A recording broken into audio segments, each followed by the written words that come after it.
if you see these signs. Our children, our community are counting on you. Madam Clerk, can we please have a roll call?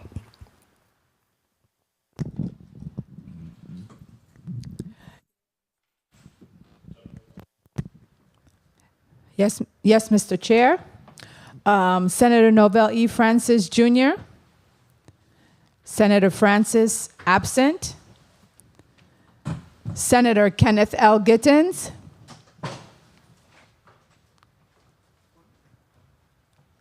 Senator Kenneth L. Gittens. Here. Senator Gittens present. Senator Franklin D. Johnson. Here. Senator Johnson present. Senator Carla J. Joseph. Present. Senator Joseph present. Senator Milton E. Potter. Here. Senator Potter present. Senator Genevieve R. Whitaker. Present. Senator Whitaker present. Mr. Chair, we have 5 present, 1 absent. Thank you very much, Madam Clerk. Colleagues, we have a quorum and we may proceed. Madam Clerk, are there any pieces of correspondence to be read into the record at this time? No, Mr. Chair. All right, Madam Clerk, can you please read today's agenda into the record?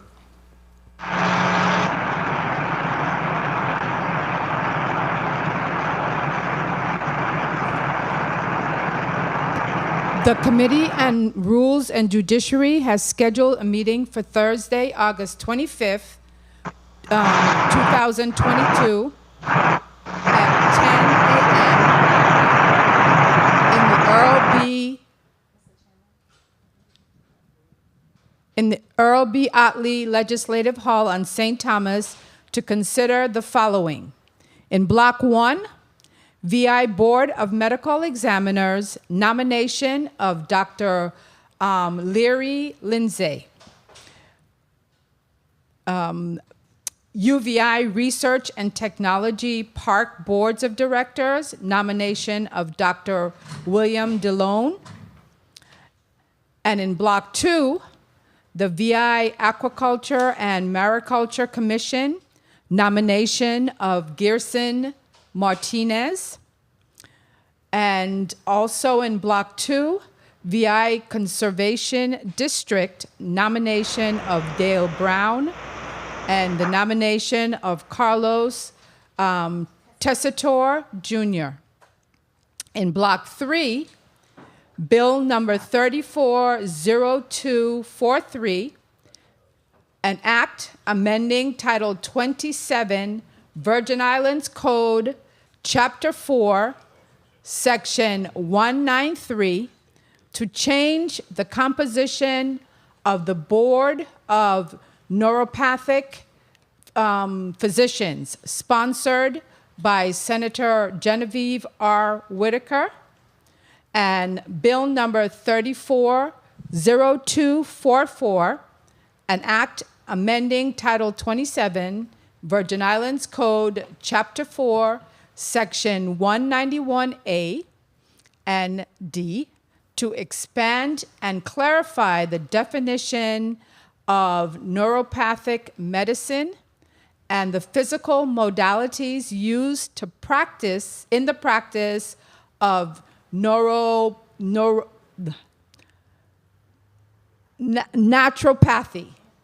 I'm sorry. Sponsored by Senators Genevieve R. Whitaker and Marvin A. Blyden. Invited testifiers, the Honorable Justa Encarnacion, Commissioner of the Virgin Islands Department of Health, Chelsea Leander, ND, VI Family Wellness, and Daniel Stees, Council on Neuropathic Medical Education. Also invited to testify, Dr. Wendy Coram, ND, Corvia Natural Healthcare Services. This concludes the reading of the agenda, Mr. Chair. Thank you very much, Madam Clerk. Colleagues, we will proceed with today's agenda, beginning with the nomination of Dr. Lindsay to the Virgin Islands Board of Medical Examiners and the nomination of Dr. William DeLone to the University of the Virgin Islands Research and Technology Park Board of Directors. Are testifiers present? Are nominees present?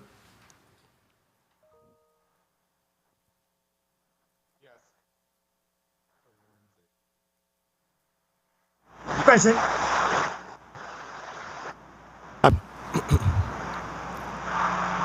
Okay. Welcome, nominees. Welcome. We're going to do a mic check since you are participating via Teams. We're going to start with you, Dr. Lindsay. Just please tell us your name as a mic check, and followed by Dr. DeLone. Tell us your name just as a mic check.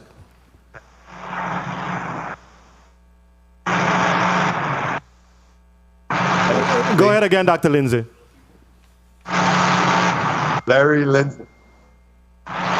Okay, we're kind of hearing you. Come a little closer to your mic.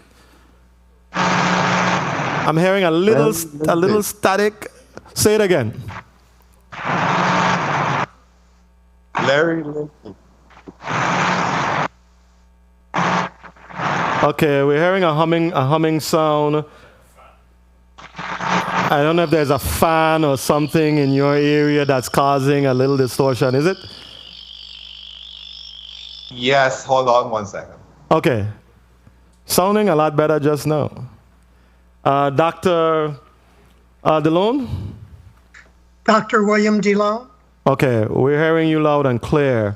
What we'll do until Dr. Lindsay rejoins us, we'll have you go ahead. Okay, Dr. Lindsay, you're back. Okay, go ahead. Try it one more time. Yeah. I'm back. Dr. Lindsay. Okay. Check. All right, we're hearing you a little better. We'll give it a shot. We'll give it a try. We're going to start with your testimony. Well, as is custom, we're going to ask you both gentlemen to please raise your right hand.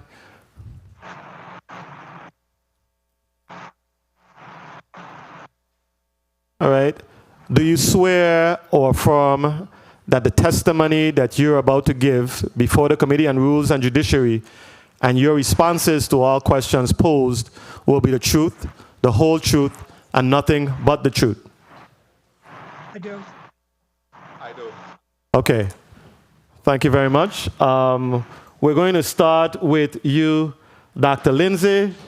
Please proceed with your testimony to the Virgin Islands nominee to the Virgin Islands Board of Medical Examiner. Please proceed with your testimony.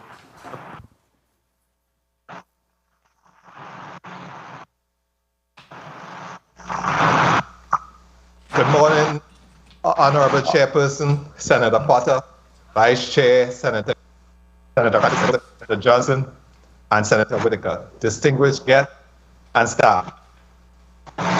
I am Learie Lindsay, a physician with a primary specialty in pediatrics and subspecialty in neonatal perinatal medicine. Upon completion of my fellowship training in 1999, I relocated to St. Croix and assumed the position of neonatologist at Governor 1F Louis Hospital.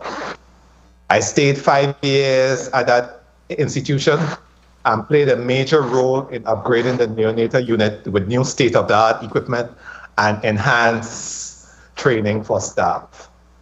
During that time, we were able to care for the sickest premature infants and manage most of our preterm infants locally, which resulted in huge benefits for patients, parents, and staff, in addition to substantial cost savings for the territory. This, I believe, is a good example of how investments in our human capital and financial resources resulted in the overall improvement of an organization's culture, with the ultimate benefit being to the children of St. Croix. In 2005, I resigned from Governor 1F Louis Hospital and returned to the mainland USA and worked as a neonatologist at the New York City Health and Hospital Corporation specifically at the Coney Island Hospital, Kings County Hospital, and Lincoln Hospital campuses. Later, I joined the Mednax group, where our company provided neonatology services to several hospitals in South Florida, namely Mercy Hospital, Miami, Palms West Hospital, and Lawnwood Regional Medical Center, to name a few. During the period 2005 to 2018, I maintained my admitting privileges and continued providing service upon request on a per diem basis. Technically, I have been associated with the Virgin Islands for the last 22 years. In January, I returned to full-time position at Governor One F. Louis Hospital and resumed providing care for the premature and sick infants. I believe my exposure to working at these different healthcare systems in the major cities has made me keenly aware of systems and best practices in medicine. A good health system is a perfect blend of people, institutions, and resources that deliver healthcare that fulfill the needs of the population. The role of the VI Board of Medical Examiners is to interpret and enforce the law that has been passed by the legislature, namely the Medical Practice 27. As stated in the Act, medical examiners is responsible for protecting the health, safety, and welfare of the public. The board achieved these goals, assuring that only qualified persons are licensed to practice medicine in the Virgin Islands. And the board also investigates citizens' complaints against doctors and ensures physicians are competent to practice medicine. Should I receive favorable recommendation to be appointed as a member of the VI Board of Medical Examiners, I promise to work together as a team with fellow members of the board to do the due diligence that is required so that the Virgin Islands can continue to attract the best and brightest physicians to the territory, and also to ensure that the people of this great island continue to receive the highest quality health care that we can provide. I consider it an honor to have been nominated to serve in this role, and I am asked for your support in approving my nomination. Thank you. Thank you very much, Dr. Lindsay. Dr. DeLone, you may now proceed with your testimonies. Good morning, Honorable Chairperson Senator Potter, Vice Chair Kenneth Gittens, the members of the Virgin Islands Legislature Rules and Judiciary Committee. I am Dr. William DeLone.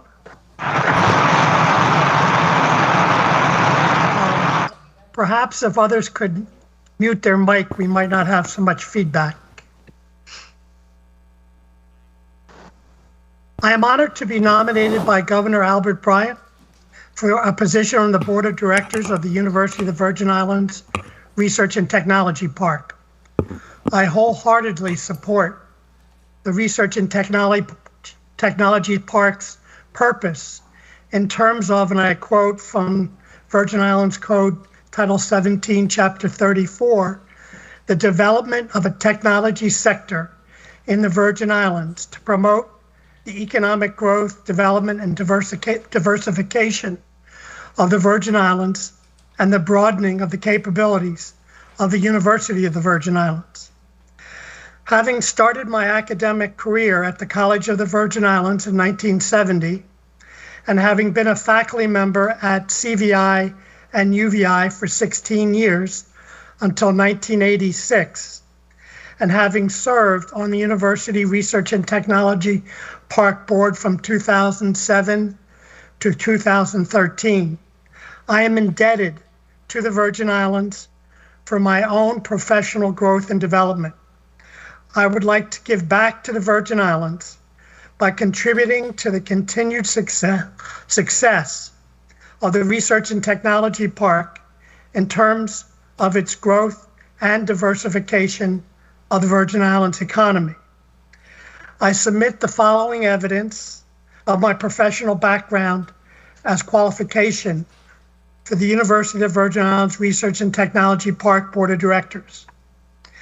Information systems and business application of information technology have been the focus of my more than 50 years of teaching, research, and academic administration. As I mentioned above, I was a faculty member at CVI, UVI for 16 years.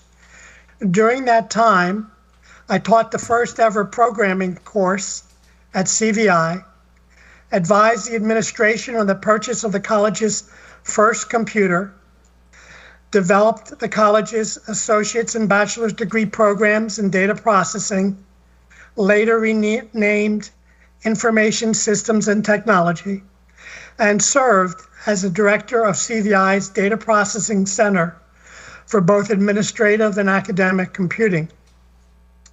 During my tenure at CVI, I took a 4-year leave of absence to complete a PhD in Information Systems from the Graduate School of Management at UCLA. The degree was awarded in 1983. From 1986 until my retirement in 2017, I was a faculty member in the Information and Technology and Analytics Department of the Kogod School of Business at American University. I was promoted to full professor in 2004. I am currently a professor emeritus of information technology at American University. During my tenure at American University, I served as chair of the Information Technology Department, as senior associate dean, and as the acting dean of the Kogod School of Business. I was one of the designers and developers of the following graduate programs at American University: the Management of Global Information Technology program, the Master of Science in Information Systems program, and the Master of Science in Analytics. I also served as the executive director of Kogod's Center for IT and the Global Economy from 2004 to 2014, and as co-founder and executive director of Kogod's Cybersecurity Governance Center from 2015 until my retirement in 2017. At American University, I also served as a strategic IT advisor to the provost from 1996 to 1998, as co-chair of American University's Strategic Planning Committee from 2008 and 2009, as executive director of the university's Faculty Development Center, the Center for Teaching, Research, and Learning. My applied research has focused primarily on how to measure the effectiveness and success of information systems in organizations.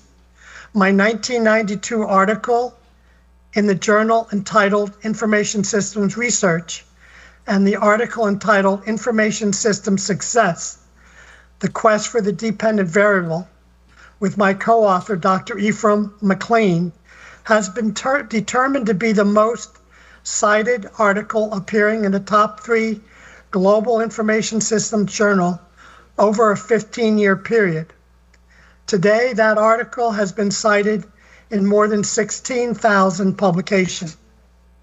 At the invitation of President Dr. Orville Ken, I took a leave of absence from American University from 2001 to 2002 to serve as a special assistant to the president of UVI.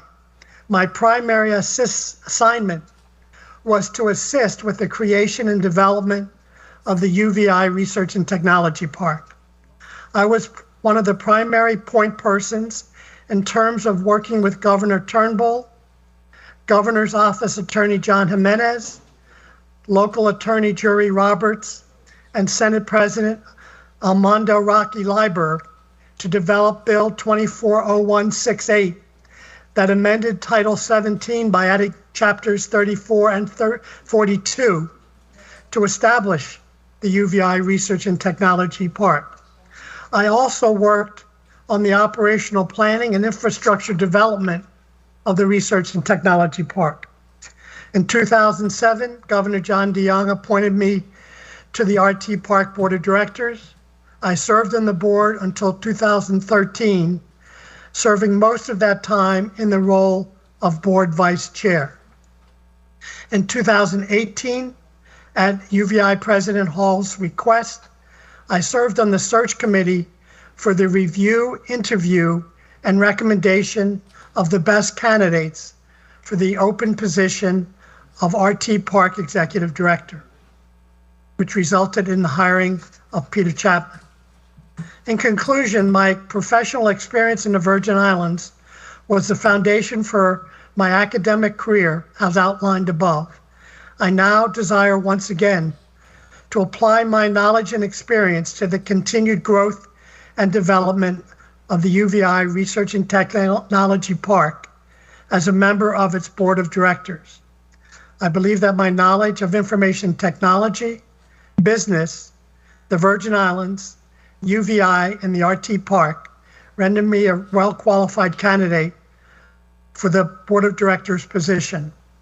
I remain available to answer any of your questions. Thank you for your time.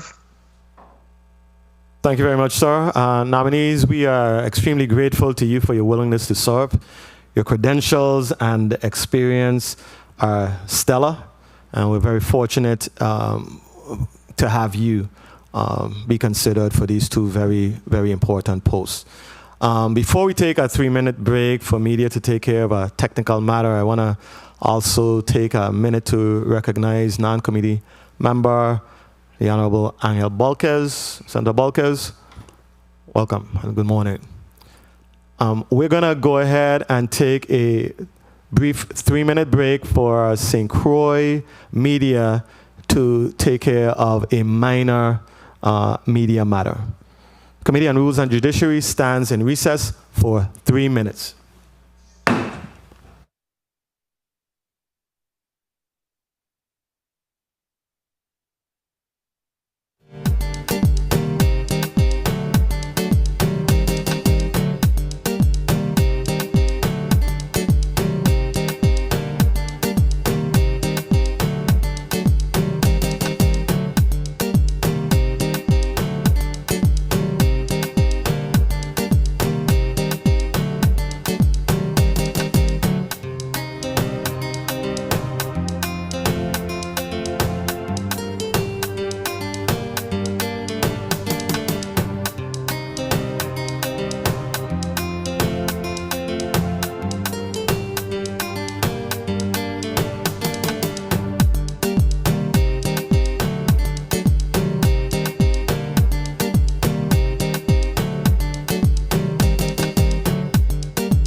Committee on Rules. And Judiciary is back on the record. Colleagues, we're going to proceed with a 4-minute round. And we're going to begin with Senator Joseph. Senator Joseph, you're recognized for your 4 minutes. A pleasant good morning, Mr. Chairman. A pleasant good morning, colleagues, as well as testifiers, the listening and viewing audience. I want to again commend the Governor of the Virgin Islands, the Honorable Albert Browne Jr., for sending down nominees to fill the various board vacancies that we have here in government in order to do the people's work. I want to first commend both Dr. Learie Lindsay as well as Dr. William DeLone on their steadfast commitment to providing service here in the Virgin Islands. Dr. Lindsay, I am, even though you don't know me, I am familiar with the work that you have performed at the Wang F. Louis Hospital in the neonatal area. And Dr. DeLone, we have seen the fruit of your work here in the Virgin Islands as part of the RT Park, because it's now alive and vibrant. And so I really want to commend both of you. Now, I would like to go into my line of questioning, and it would begin, of course, with Dr. Lindsay. Dr. Lindsay, again, I want to commend you. I had a conversation with one of your colleagues, a nurse in the neonatal section, and she said that you are a great teacher, that you were the trailblazer in providing the intensive care unit, in putting that in place at the Wang F. Louis Hospital in the St. Croix district. Now, I looked through your questionnaire, but I didn't note what are your long-term and short-term goals when you become, because we're going to be positive. 2 minutes. When you become a member of the Medical Examiners Board. And if you could be succinct, because I would like to ask Dr. DeLone some questions.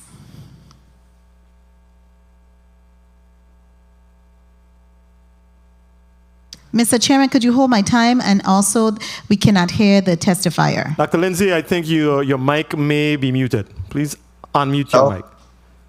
There you go. There you go. Thank you. Thank you for the question.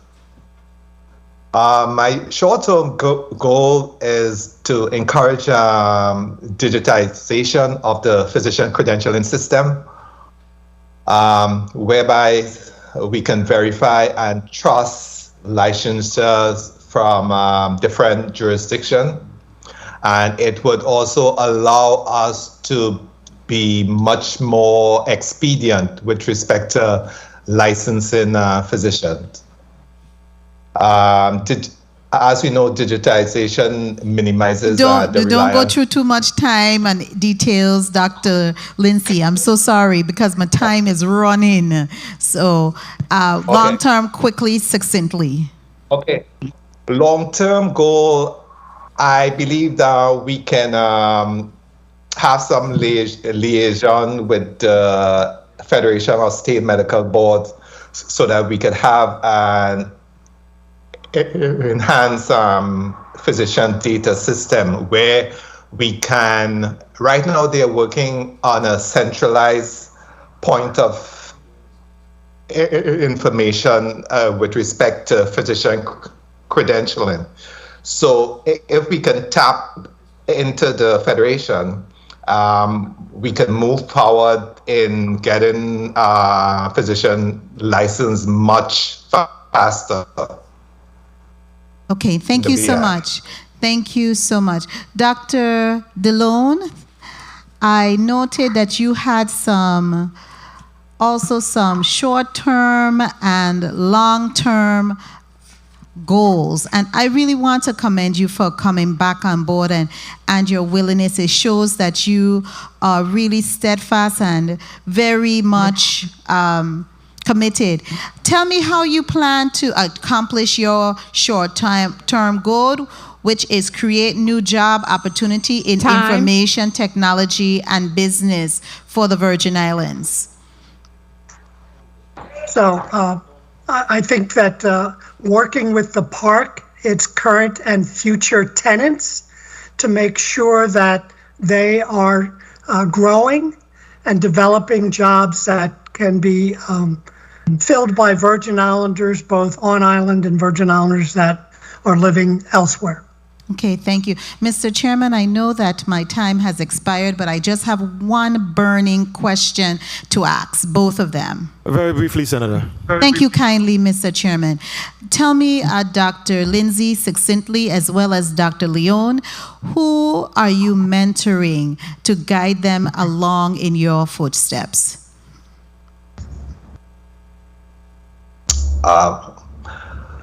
I provide general mentorship to all the nurses, encourage them to get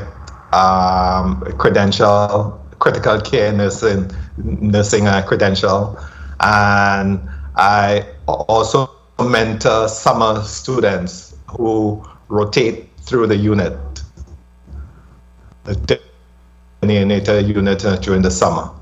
Thank you, Dr. Lindsay. Dr. DeLone, you?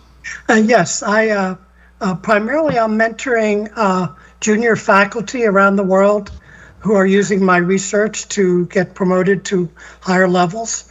Also, I mentor a lot of my previous students, but I would use the opportunity of coming back on the board to reach out to UVI students interested in information technology and help mentor them toward career opportunities. Thank you so much, Mr. Chairman. I thank you as well. I will be voting in the affirmative for both of your nominations today. Thank you kindly for stepping up to the plate to be of service to the people of the Virgin Islands. Thank you very much, Senator Joseph. Senator Balquez, you're recognized for your 4 minutes. Thank you, Mr. Chair. Good morning, everyone. Good morning, Dr. Lindsay, and good morning, Dr. DeLone. First, I'd like to say my line of questions will be for Mr. Lindsay. Dr. Lindsay, I apologize. As you know, the board is charged with the responsibility of evaluating physicians and their professional conduct and their ability to practice medicine, which also warrants modification, suspension, or revocation of licensure. How familiar are you with other medical fields?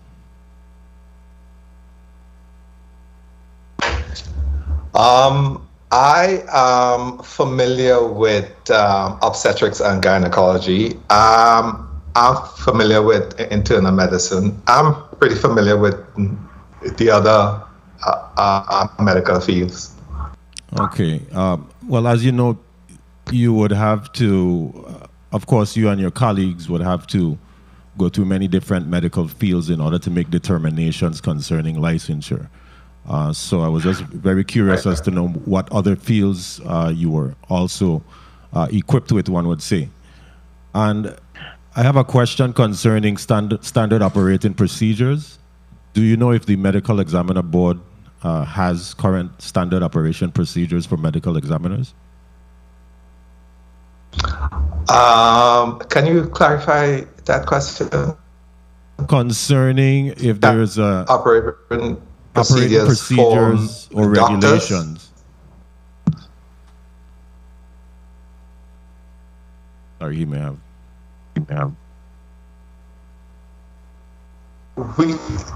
The current board of medical examiners, we basically follow the letter of the law, and the law stipulates exactly what the law stipulates the conduct of all the doctors, how we should proceed. So we basically. Okay, so one exists then, and you're familiar with it. Excuse me. I Can you repeat the question, connection is Mr. Chair, can I hold my time, please? Yes, you can. What was your question? For clarity, I was trying to ask Dr. Lindsay if the Board of Medical Examiners has a standard procedure for medical examiners concerning how they have to conduct themselves and the regulations or rules surrounding being deemed or being able to be certified or licensed by the board. Okay. I believe, Doctor, you mentioned that you follow the letter of the law. That was your response, and am I reading you correct that you may not necessarily be aware of specific rules or standard operating procedures per se, but you are charged with following the letter of the law? I don't want to put words in your mouth, but you may be able to clarify your statements. Well, the law stipulates a particular code of conduct with respect to doctors, and we basically review the cases that will be presented to us and apply the law. So with respect to the code of conduct, if they are not following that particular code, then we would have to act. Okay, very well. Thank you, Mr. Chair. My time still available, right, Mr. Chair? Yes. Okay. Senator. Really quickly to Dr. DeLone, technology. How familiar are you with emerging technologies, and are you open to implementing such technologies here in the Virgin Islands? So yes, I developed and taught a course at American University on that exact topic, how businesses can use emerging technologies to be more successful. So that would be one thing I would gladly bring to the Virgin Islands, not just the tech park, but any other instrumentality of the government that wants help on emerging technology or advice. That's one of my specialties. Excellent. I'm glad to hear that, especially in the areas of education and information technology. I think it'll be very relevant here in the territory. Thank you for the time, Mr. Chair. Thank you very much, Senator Balkes.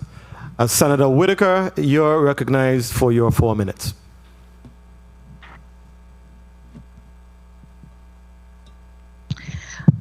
Good morning, Chairman. Good morning, colleagues. Good morning, Central Staff. Good morning to listening and viewing audience, and a special good morning to our nominees, our testifiers. First, I always want to commend both of you. I always commend individuals for stepping up for service. I know this process is tedious. I haven't gone through it myself, and I would just express that one of the things that I look for as I vet candidates are, in fact, their short and long-term goals. First off, I want to start off with Dr. DeLone. I've tracked the RT Park from the inception. And so the question I have for you is, what will you do differently this time? What do you have now to offer the board, as I find that currently now, the direction of Director Chapman, it's finally where it should be? So yes, I think that where I am uniquely qualified to make some additional contributions is to make sure that the jobs being created by the technology park are being filled by Virgin Islanders. And so my experience and long time work with UVI, I would work with the faculty in the curriculum to make sure they match the jobs being created by the technology park.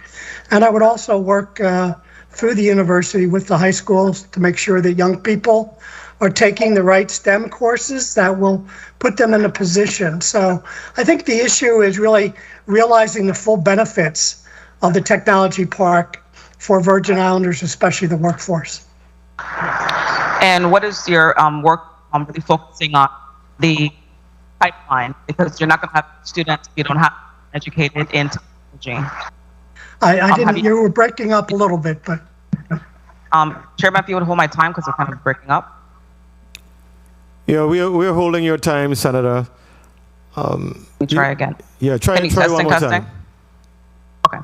Thank you. So Dr. Leon, the final question to you is, are you aware of the importance of the pipeline? You've done a lot of work at the collegiate level. How are we going to be able to actually get more students, more Virgin Islanders interested in technology if we're focused mostly on adults, young adults and adults in general? So yes, especially when I was at CVI, UVI, I worked with the high schools, especially the future business leaders, to make sure that those students who had career goals in business or information systems would be taking the right courses and getting the right experiences from high school. And I know that the Tech Park has a STEM program for young people, which a coding program.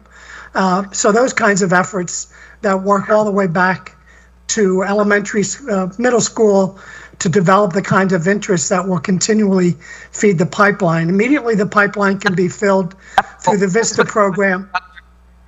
Dr. Leon, because of time's sake, I would say that we're going to circle up because also that's something my interest. I'm also working to get all of our FBLA, our current education organizations, the funding they need to be successful, and we'll definitely circle up. To Dr. Lindsay, the question I have for you concerns overall the operations of the board. What can you offer to the hospital board to really better regulate and better really formulate policies around move up the operations of the hospital?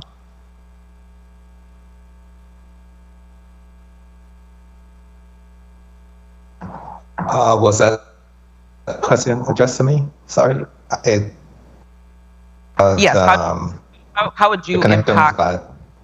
How would you have an impact on even the operations of our medical system, especially the interaction between the board and the hospital? How would you offer and to improve the operations for hospital system? Well, I believe the function of the medical board of the VI Medical Board of Medical Examiners, we basically license and credential physicians. So I believe if we have the right people in place, providing professional expert service, then most likely that will translate to translate to better relationship between the hospital board and the physicians. And Chair, if I would conclude a last question to Dr. Lindsay. Yes, you may. Thank you, Chairman. And to Dr. Lindsay, final question for you is: how do you intend to improve the culture of the Board of Medical Examiners, even by way of transparency and more information, even coming to this body?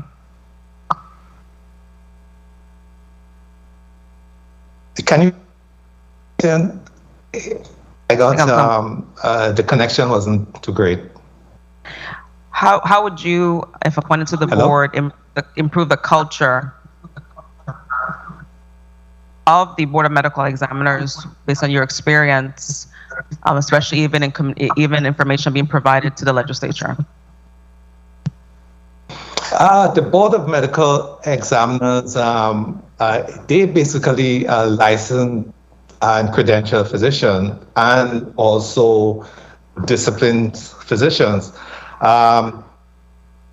So basically, if the legislature needs any information, we will be willing to provide it to the legislature. Thank you. And I just want to close and saying, when I mentioned the culture, the current culture right now is that information is not readily available and the culture needs to change. One of the requirements is a level of open meetings and more communication so that any kind of legislative amendments, things we need to do, that's the importance of the communication between the legislature and your board. Thank you. Thank you very much, Senator Whitaker.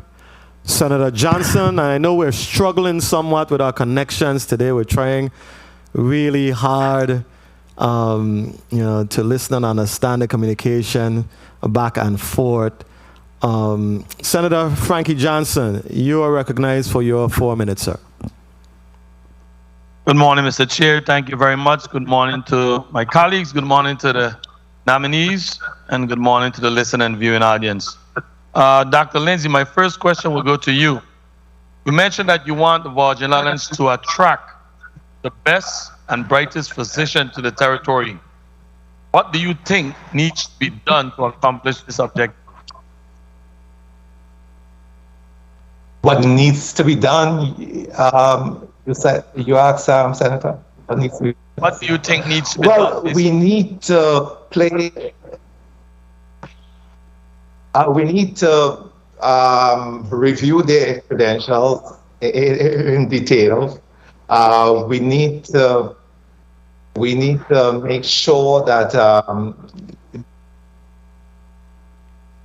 graduated institutions, and we should also be very mindful whether they are culturally sensitive. You resigned in 2005, and now you're back, despite the conditions that the 1F Louis had to do. Why did you decide to return? I returned to 1F Louis Hospital after the hurricanes, the hurricanes in 2017, Hurricane Irma and Maria. And when I noticed the island was severely damaged, I decided it was time to return home to provide service.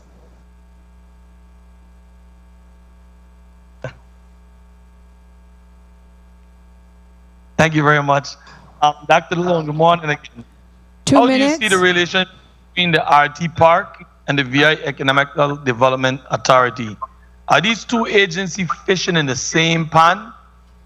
No, I don't believe so. I think when we developed the original legislation, the idea specifically for the Research and Technology Park was to go after knowledge-based businesses, digital businesses, technology-based businesses, and then everything else is in the purview of the EDA. From your perspective, what is needed to improve the effectiveness of the organization? Could you repeat the last part of your question, please? From your perspective, what is needed to improve the effectiveness of the organization? Of the Research and Technology Park? Yeah. Actually, I would not know specifically since I haven't been on the board in a while. So I think the area that I would focus on most is really the relationship between the park tenants and the university to make sure that we're taking full benefit of the students and faculty at the university, and they're getting the full benefit of the park and its tenants. And my final question will go to both of you. Many boards have members, but they don't meet regular, which creates the same duck situation. How much time can you devote to this endeavor? I'll start. Yes, I'm retired, so I now have much more time freedom than I used to, and this is my foremost commitment right now. So I am able to commit as much as it takes, certainly as much as 10 hours a week if necessary. Thank you. And Dr. Lindsay? I am on staff at the One Louis Hospital full-time. That's my primary job, and I am available every day for service. Thank you very much. Thank you very much, Mr. Chair. Thank you very much, Senator Johnson. Senator Gittins, you're recognized for your 4 minutes.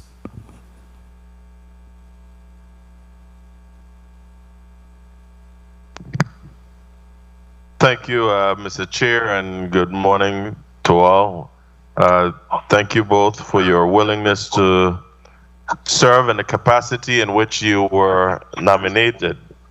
As I listened to and reviewed the testimony and resumes. I must say, Dr. DeLone, you do come fully qualified for this position which you were nominated for, given the experience and involvement that you had from the inception of the RT Park.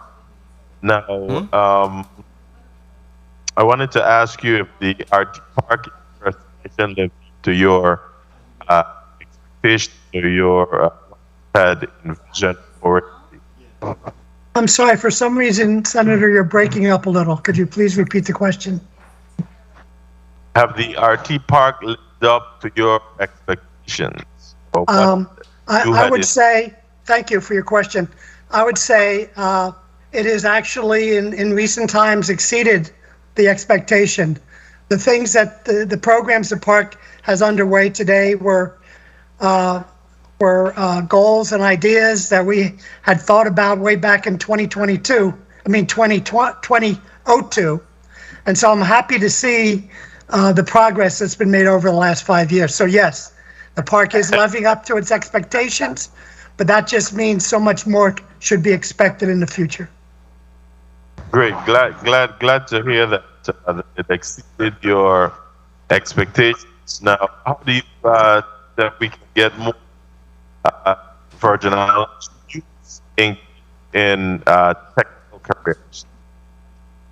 For some reason, there's an echo. Yeah, Senator, you're definitely breaking up. You're not coming across very clearly at all. I don't know if there's an issue that media has to resolve, but you're coming across very broken up, and it's very hard to discern what you're saying. So I apologize for that, but this is exactly why we need to resume to just all being in one room and forget about these teams and whatnot, because it's really difficult. You're sounding much better now. I will try one more time and ask the good gentleman what can we do to attract more youngsters in the technology field or careers. So I believe that the issue would be more programs through the university and the tech park for young people, such as the Young Coders program, to make them aware of the different opportunities in technology. And I think that that's where we need to make inroads so they understand what great jobs and careers there are in technology. Thank you. Dr. Lindsay, can you hear me?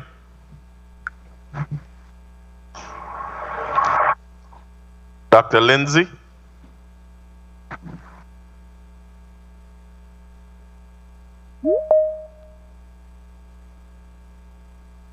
Okay, I believe Dr. Lindsay is trying to reconnect at this time. So I just need to wait until he comes back, because this medical examiner position, as you know. All right, Dr. Lindsay, can you hear me? Yeah, I'm back. Thank you.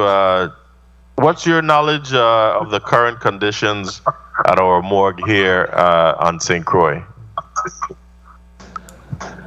Well, according to the press report, I saw that it's in a state. That's all I can say really about the morgue.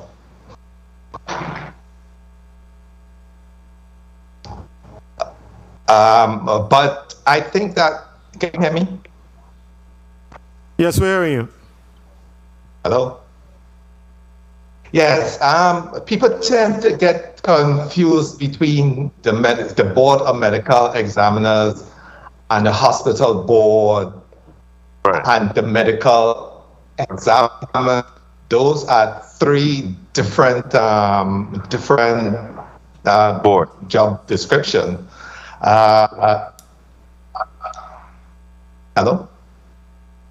You can go ahead. Where are you on our side? Yeah, so the medical examiner is really a pathologist who performs autopsies and who performs anatomic dissections on people who are deceased, whereas the Board of Medical Examiners is basically a board that license and credential physicians. So with respect to what's happening at the medical examiners on St. Croix, that facility, I would have to defer to the hospital board. Okay, thank you. And I do understand the difference, but I wanted to know if what was your knowledge of the current conditions. But I'll rest that there, especially because we're having such a Time. hard time communicating with each other. Mr. Chair, thank you for the time. Thank you very much, Senator Gittens. Dr. Lindsay, I have a question. I know that is there a role in your view? Is there a role for the board to play with regards to recruitment of physician? You know, we've struggled to recruit, and I guess primarily based on our geographic location, we've struggled historically to recruit specialized professions in medicine such as cardiologists, psychiatrists, pulmonologists, and the like. Is there a role for the board with regards to our efforts to recruit specialized medical talent here in the Virgin Islands? Yes, of course. First, we can start by educating the public, the function of the board. We can have outreach programs in the high schools. We can also have summer internship for graduating students from colleges from abroad.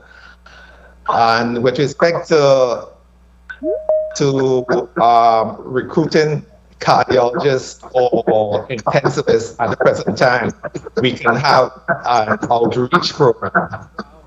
Okay.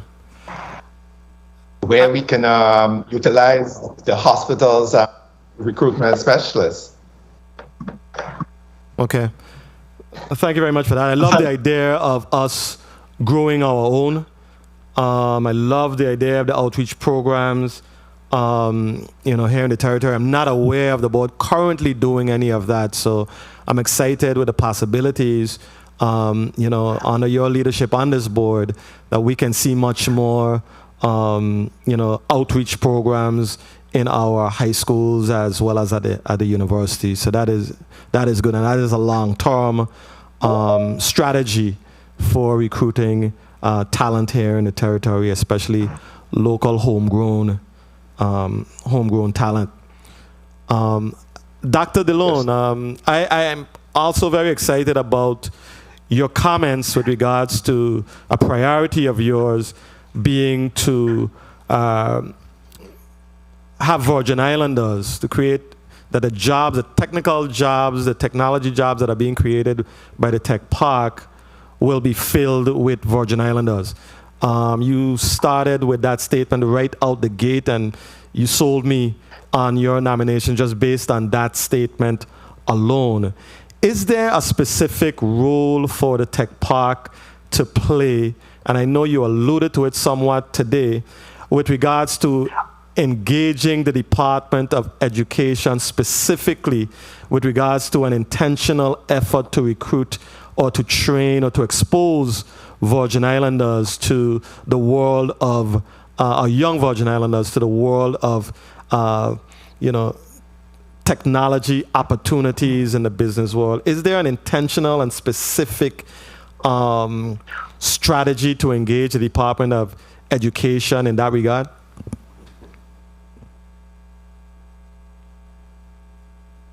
Please unmute your mic, Dr. DeLone. Sorry. Yes, I'm not, of course, I don't have current knowledge on all the things that the tech part is doing, but yes, especially engaging the companies that have come here and get them committed to speak to students about the kinds of jobs they're looking for. But I also think that going back to the inception of the park, the fact that it's a part of the university is critical. So it's a combined responsibility of UVI, which has curriculum and has faculty and has students, to work with the technology park in unison to go out and get the word out about technology positions. It's one of the assets of the park is its relationship to the university. So it's the university faculty along with the tenants and the business people we have attracted and homegrown to spread the word. Thank you for that. Dr. Lindsay, my final question. Can you give us some examples of situations that might be considered unprofessional conduct by a physician that might warrant the intervention of the board?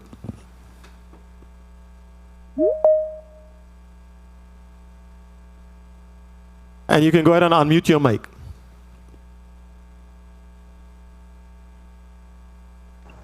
Sorry about that. Thank you for the question. I can name a few. One, sexual harassment. Two, conflict of interest. With respect to sexual harassment, if you want me to go into details, can. And hello? We're hearing you, sir. Hello? Can you hear me? Okay, sorry. We're hearing you. With respect to sexual, right. So sexual harassment, conflicts of interest, 3 substance abuse problems of doctors, 4 in the case of fraudulent credentials. All those things warrant intervention by the board. Okay, final question, I promise it's the final question. Do you have any reservations whatsoever about disciplining your own, based on who you are, based on your personality? Do you have any hesitation or reservation about sitting in judgment of your own?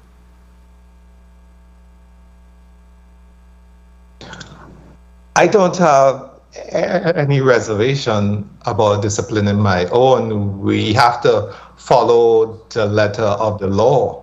That is why if I'm nominated, I would have to follow the letter of the law.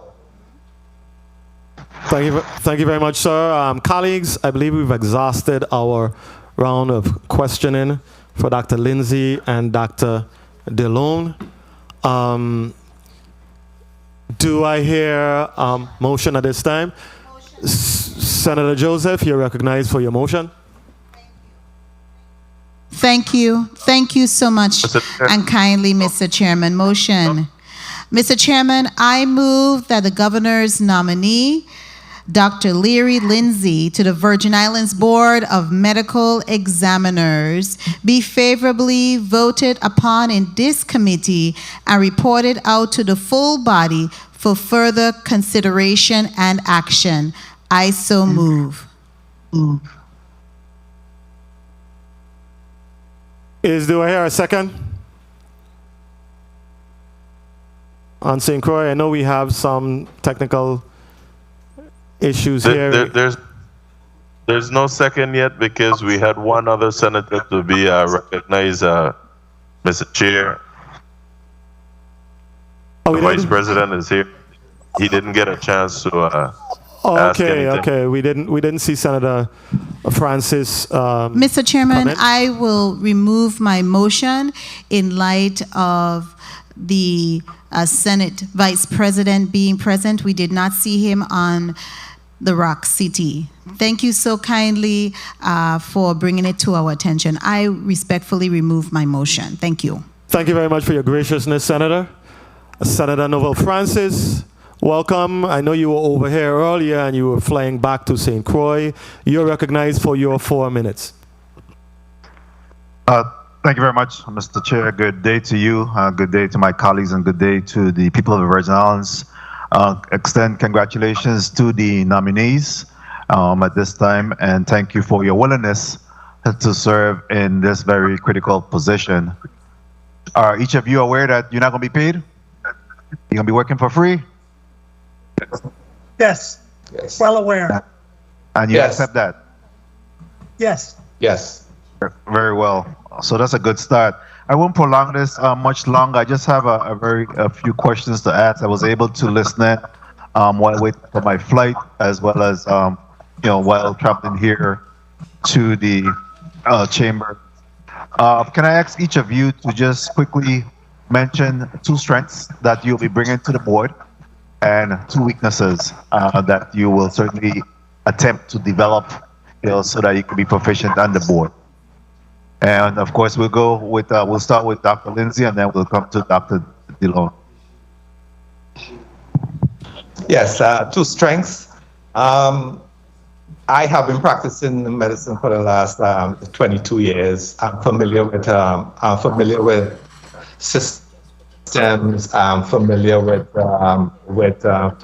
physicians, interactions, behaviors. I know the warning. I what signs to look for with respect to substance use. So I think I am very qualified.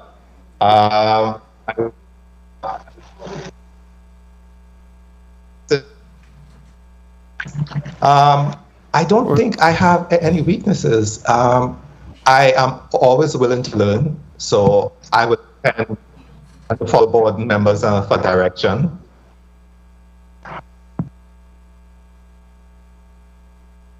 Am I hearing from you, Dr. that you're perfect? We all have strengths and we all have weaknesses. Am I hearing from you that you're perfect?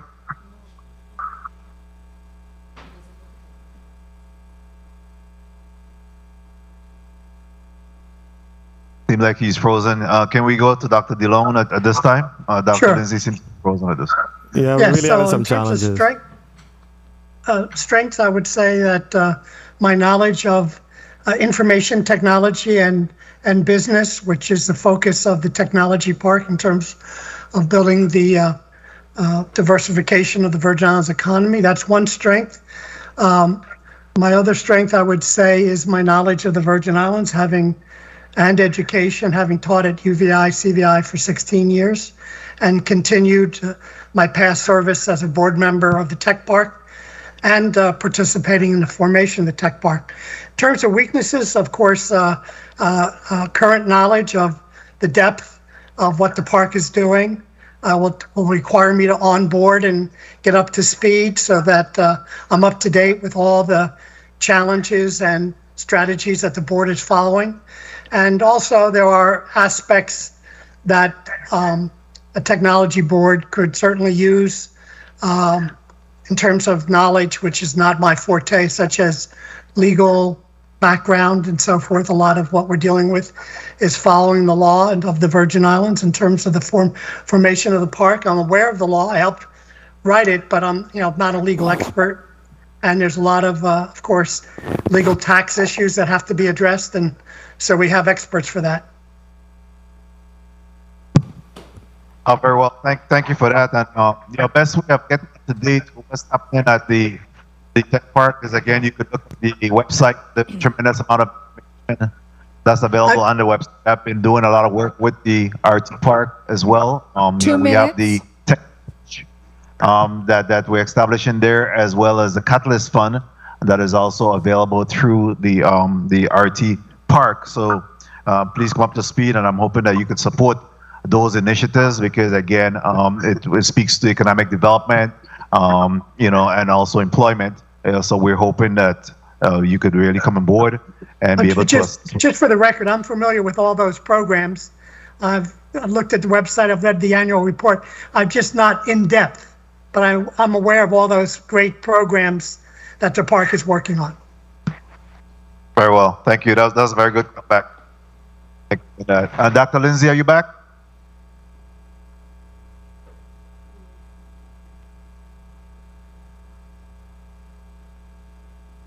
I'm not Okay, seeing Dr. Mr. Lindsay Chair- on the screen. Hopefully he's trying to reconnect. This has been a challenging day with regards to the technology. Yeah, I agree. So, again, I'll stop at this time and I'll await any further movement by this committee in respect to the nominees before us. But it's in fact a challenging day with technology. Thank you, Mr. Chair, for the time. Thank you very much, Senator Francis.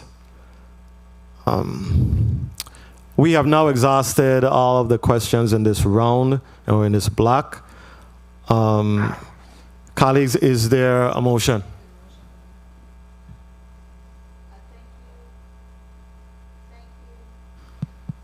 Thank you so much, Mr. Chairman.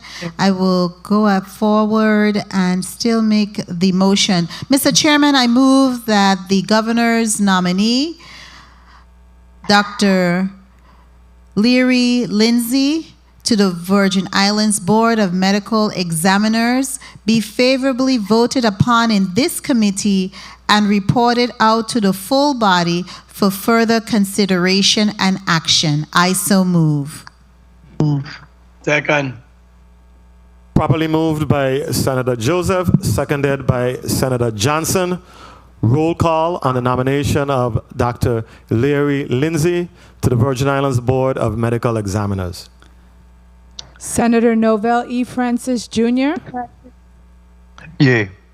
Senator Francis Yeh. Senator Kenneth L. Gittins. Yes. Senator Gittins, yay. Senator Franklin D. Johnson. Yay. Senator Johnson, yay. Senator Carla J. Joseph. Yes. Senator Joseph, yay. Senator Milton E. Potter. Yes. Senator Potter, yay. Senator Genevieve R. Whitaker.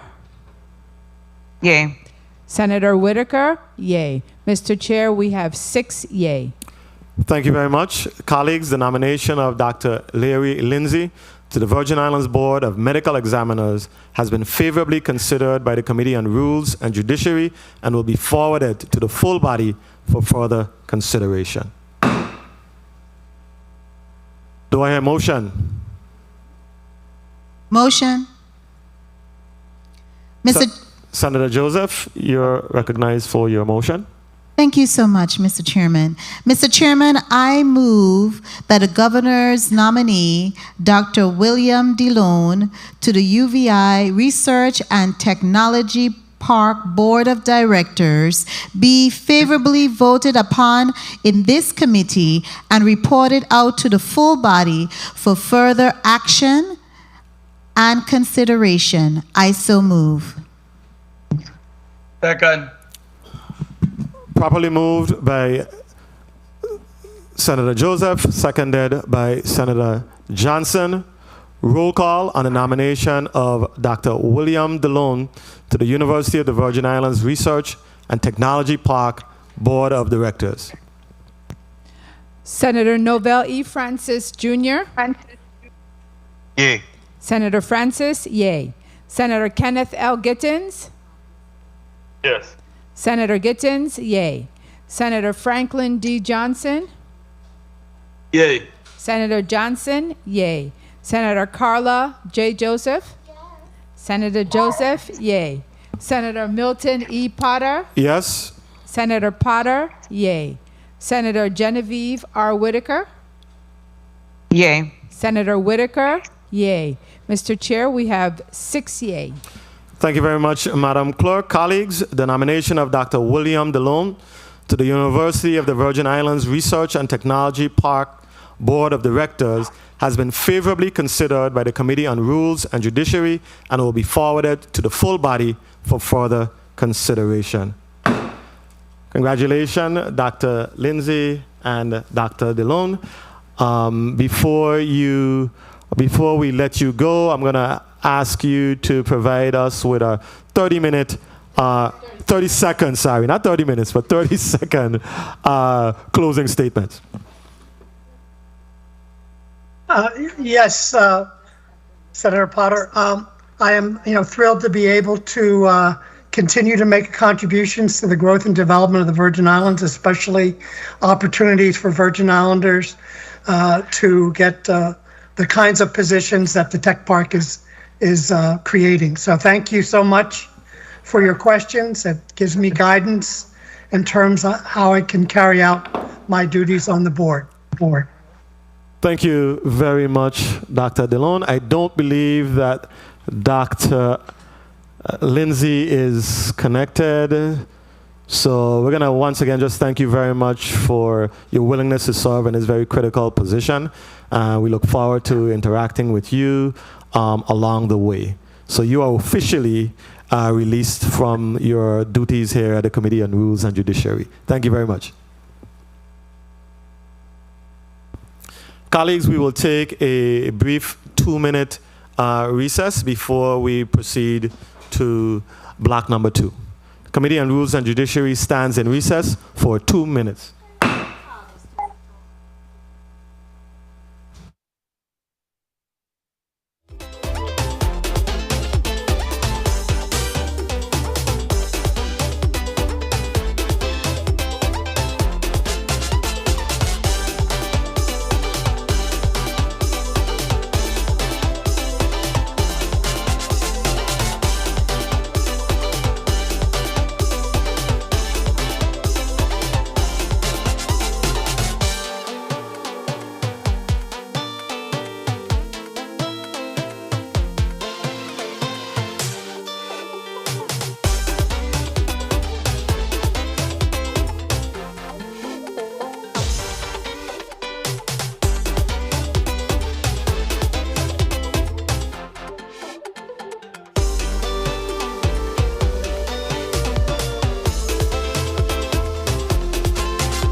Committee on Rules and Judiciary is back on the record. Madam Clerk, can you please read the agenda for block number two?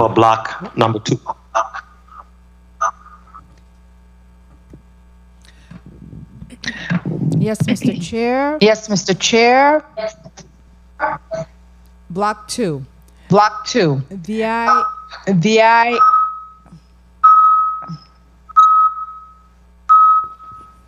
We're getting some feedback on our end.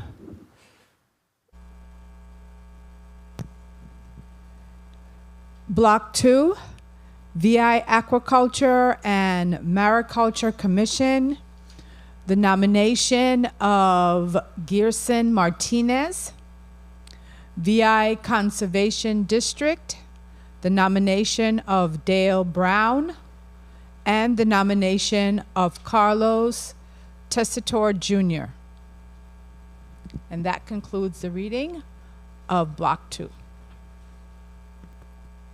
Thank you very much, Madam Clerk. Testifiers, welcome. Nominees, welcome.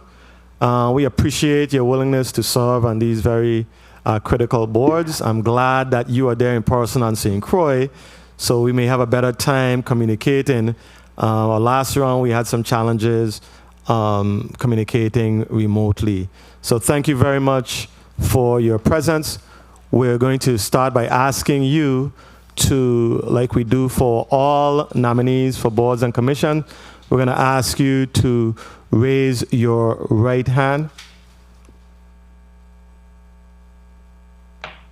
Thank you. Do you swear or affirm that the testimony you're about to give and the responses to the questions you're about to offer before the Committee on Rules and Judiciary will be the truth, the whole truth, and nothing but the truth? I do. Thank you very much. We are going to start with Mr. Gerson Martinez, a nominee to the VI Aquaculture and Mariculture Commission. Welcome, sir. You may proceed with your testimony. Thank you. My name is Gerson Martinez. Good morning to the chair, Mr. Potter.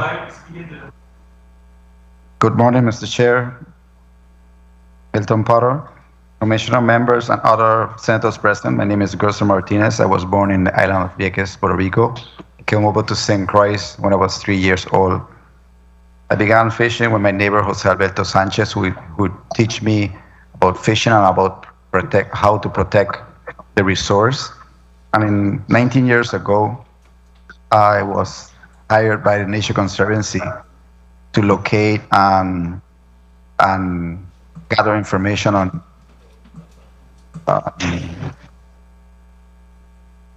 spawning aggregations. I'm also an active member of the St. Croix Fisheries Advisory Committee here in the island of St. Croix. We give information to our commissioner on regulations and I'm also a member of the District Advisory Committee, one on each island, Puerto Rico also. This committee also the same role to enforce the Caribbean Fisheries Management Council protects the exclusive economic zone. We're having some challenges on this end. The reporter is having some. St. Thomas, Croix, Puerto Rico. We Mr. bring Martinez. information to and carry information out to the public concerning fishing activities and better Mr. Martinez, I don't know if you're hearing us on this end, but we're having the court reporter is having some serious challenges hearing you on this end too. It may not be due to anything that you are doing, but you're coming over broken up. We're hearing every third or fourth word that you're saying. I don't know if it will require us to take a very brief 1-minute recess for media. No? Media is saying they're good, so try again from the top. Talk directly into the mic. Hopefully we'll hear you clearer this Can you hear me better now? I think so. I'm hearing you a lot better. Good morning, Mr. Chair, Milton Potter Committee, members, and other Senate present. My name is Gerson Martinez. I was born in the island of Vieques, Puerto Rico, to Salvador Martinez and Corsino. At the age of 3, my parents moved over to the island of St. Croix. I've been living here for 46 years. I began fishing with my neighbor, Jose Alberto Sanchez. He taught me how to make a living from fishing and also how to protect the resource. I've been a full-time fisherman for 27 years. I supply fish, lobster, conch, and to the residents of the island, also to St. Thomas and Puerto Rico.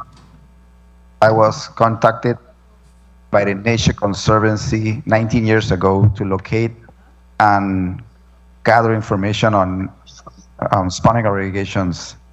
I'm also an active member of the Fisheries Advisory Committee here in the Virgin Islands. We advise the Commissioner of Fishing on fishermen concerns and regulations that need to be made to better protect our resource.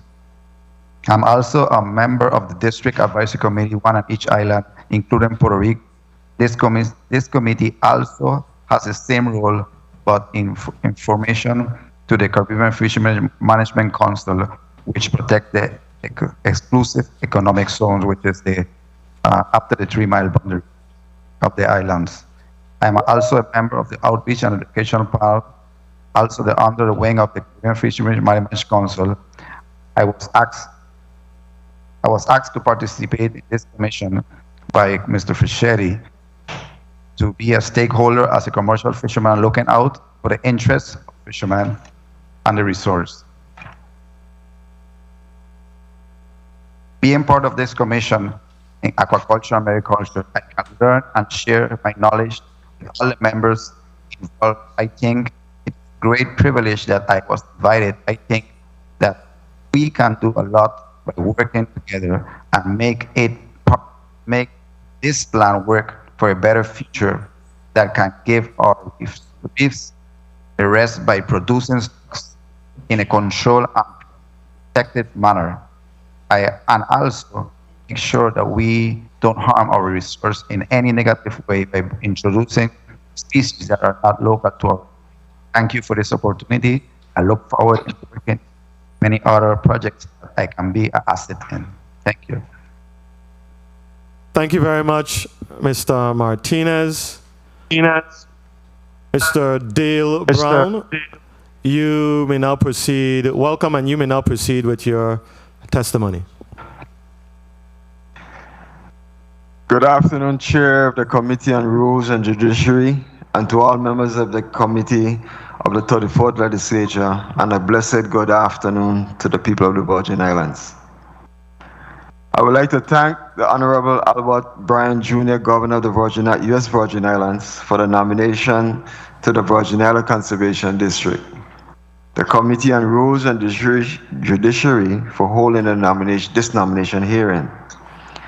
I would also like to thank Commissioner Positive T.A. Nelson for following through with this endeavor to reestablish the VICD, or the Virgin Islands Conservation District.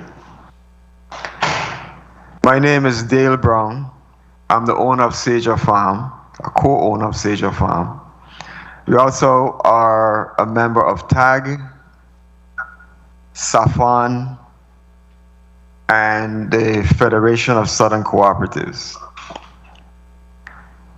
The Virgin Islands Conservation District has been a piece of the puzzle missing for the further development of our territorial agriculture, and a key component to mitigating climate change that is affecting the Virgin Islands. We often do not see relationships between air, land, and water and how it affects our daily life. Our island has changed environmentally, and we are losing a great deal of natural resources, which would have us to see the territories in a less attractive way. The Conservation District is not just limited to farming or farmers, but also include landowners, residents.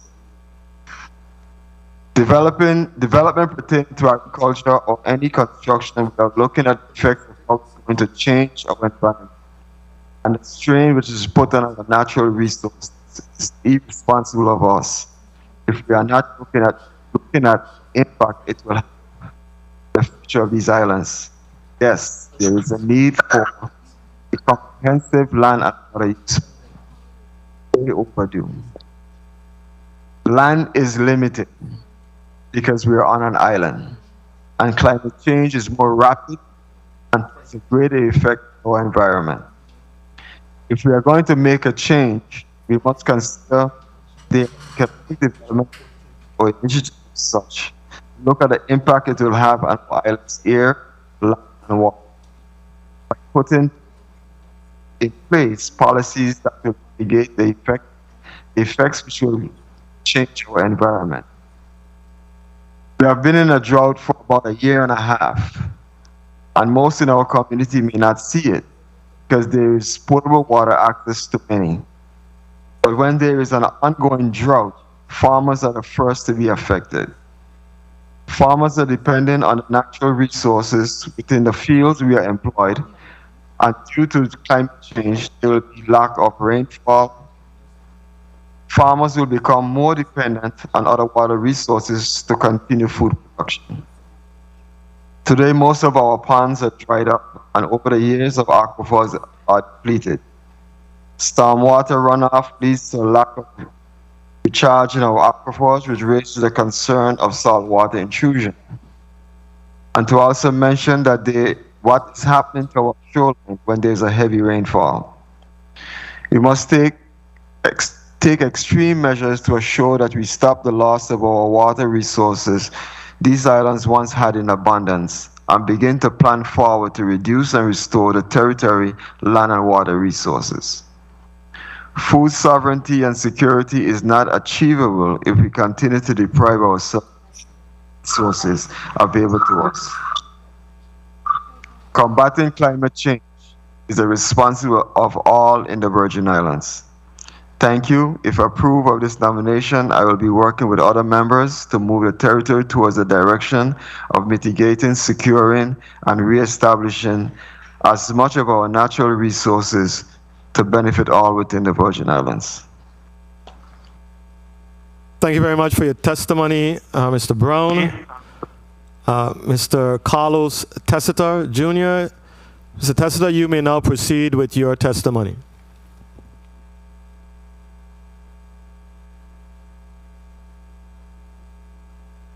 Committee.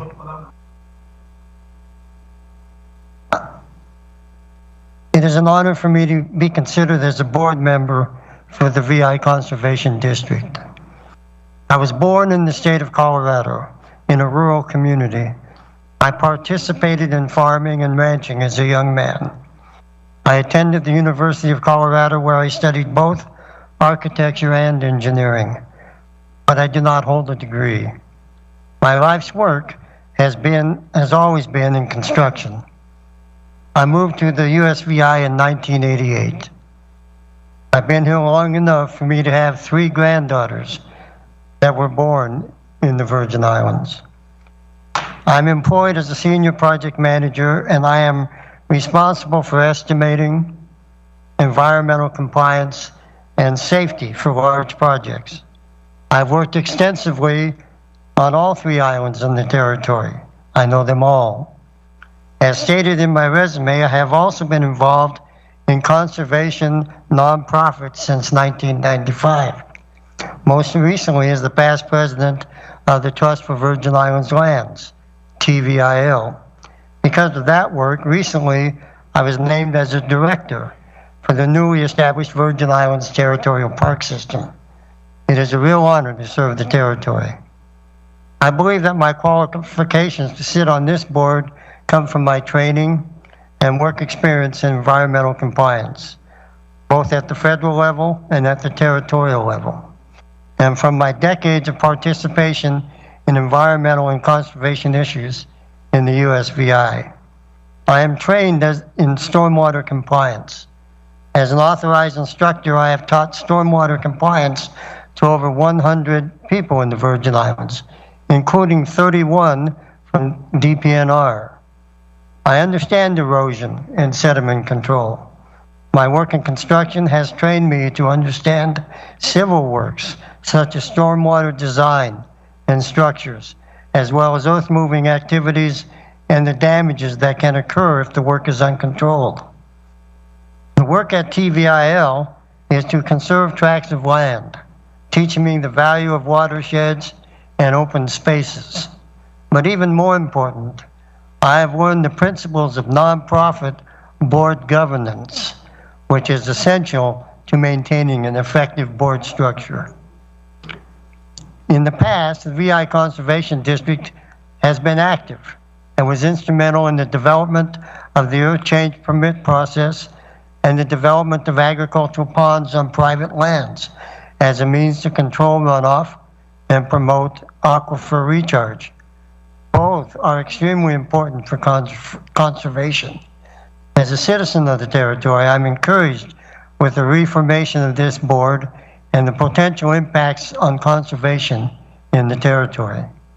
According to Title VII, Chapter 3 of the VI Code, this board has significant powers and responsibilities in the overall conservation efforts of the territory. Article 1 states that the board shall provide for and encourage the prevention and control of erosion, the prevention of floodwater and sediment damage by encouraging, publishing, and disseminating information concerning the work required for improvement in these areas. I understand the problems of erosion and sediment migration, how they start, and how they can be controlled. I can help identify cost-effective solutions that can be implemented in the territory. Article 2 asks that the board provide for, encourage, and conduct demonstrations relative to the control and prevention of erosion. The Department of Agriculture works with the NRCS to achieve these goals as it continues to build agricultural ponds, among other things.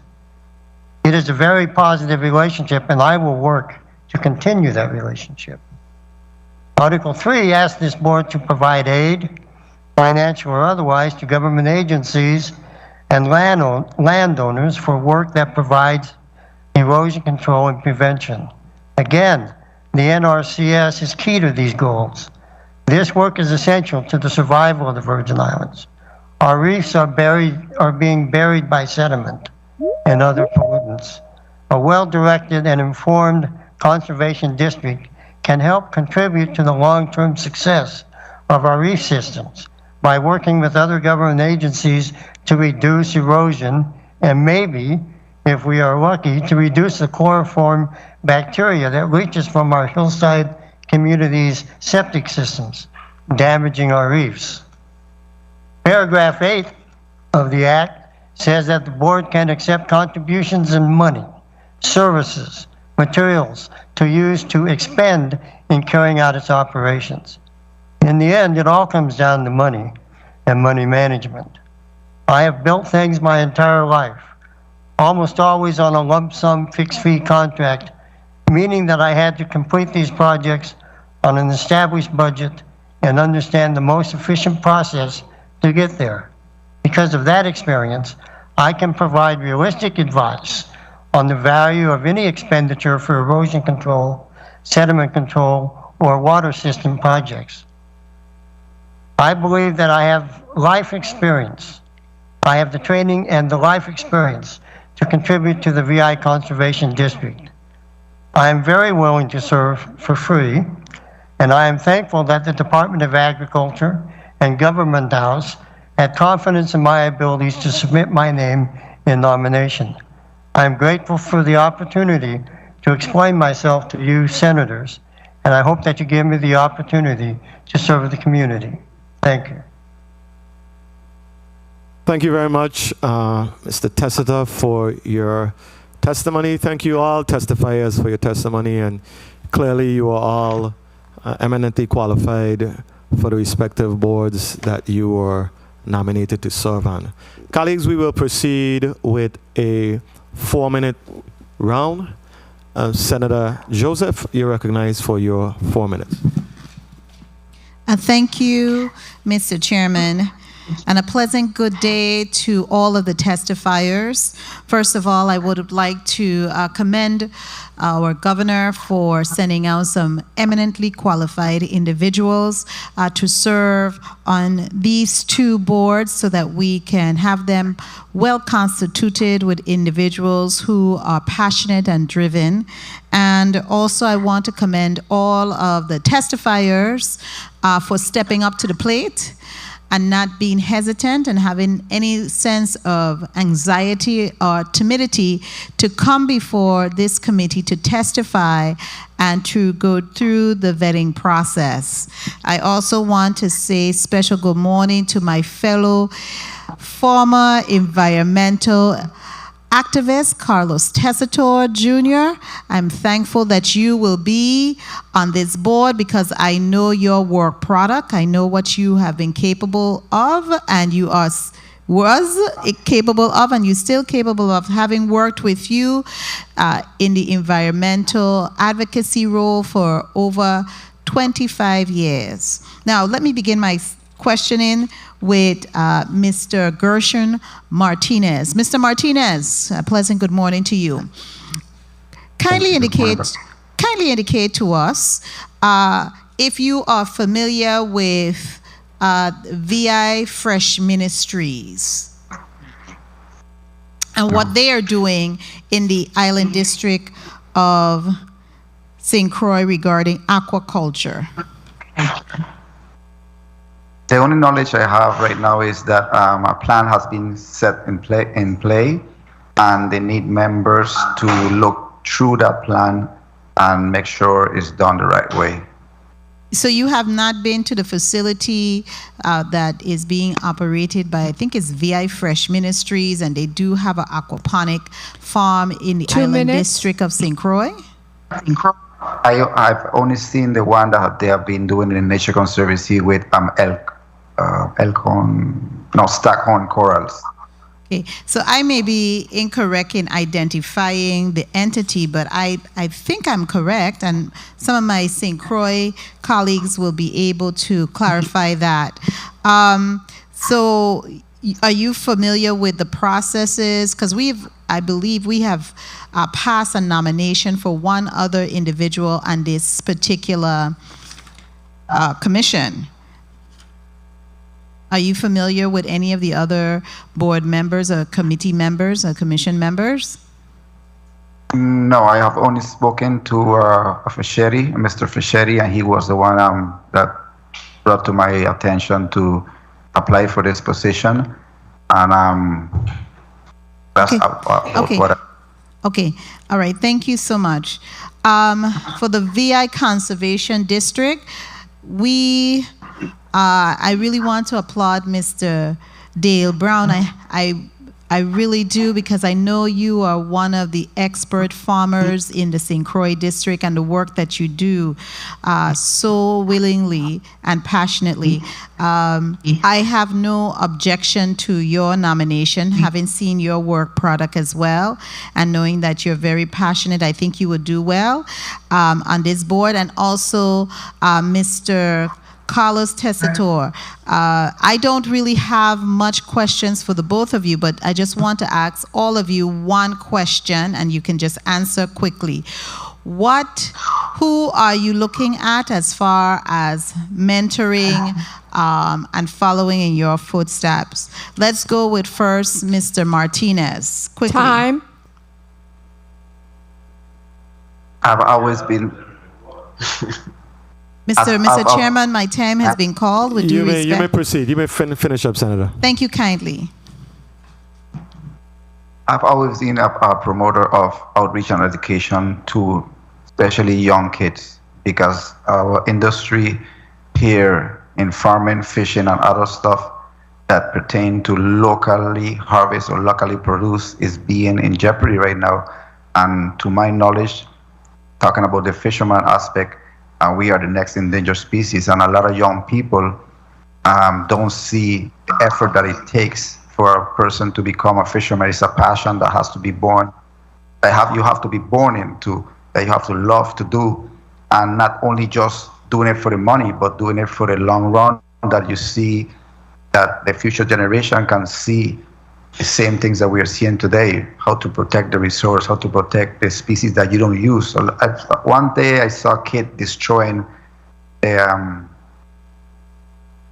what do they call those guys? That they have pricks.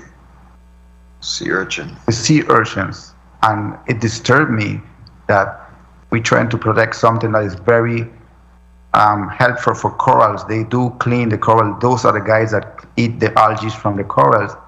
And these kids were destroying the diadema, which is the black ones. And those are endangered right now because of the bleaching that happened here in the Virgin Islands and in the Caribbean. And we need to help the students that are growing now, coming out from school, the importance of what we do for a living, what we do for protection, and what we do for the resource of these islands, because we cannot always depend on the big island or the big states to produce stuff for us. We have to learn how to do it ourselves and to promote the future of these things. Thank you so much, Mr. Martinez. And also, I know my time has been called, but Mr. Chairman had allowed me to wrap up. Would you be so kind?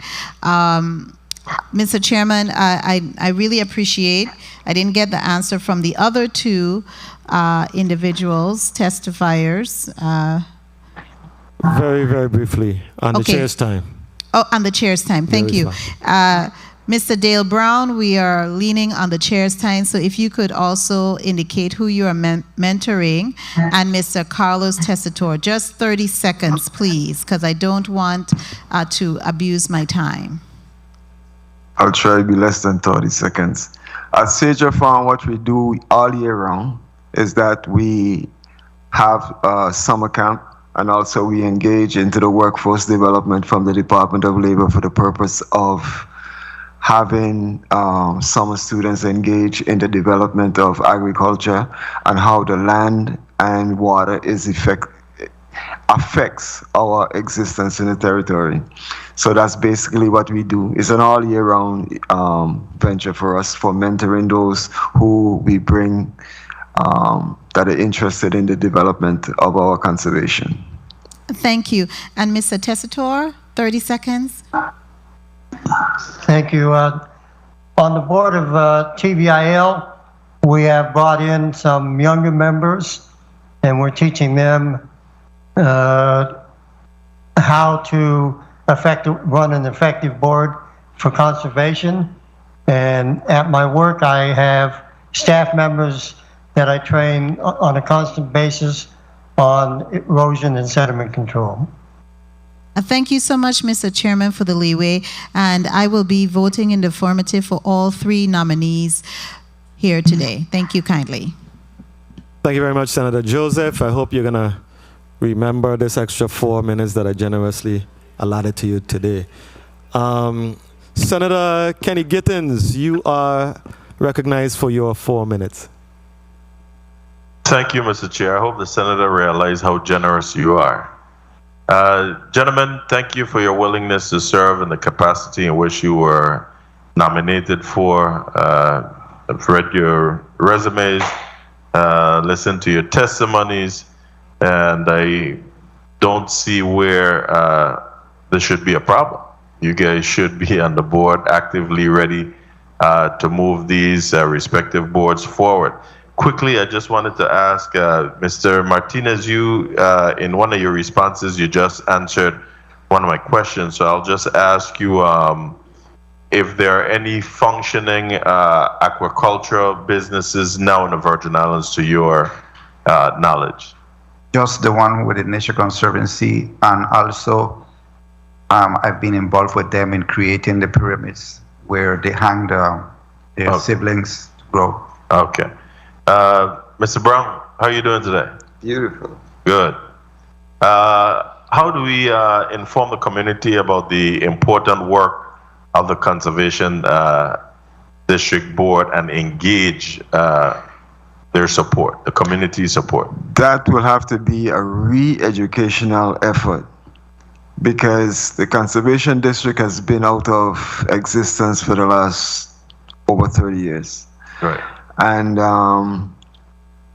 we are not properly aware of our soil and water erosion and water runoff and all of that.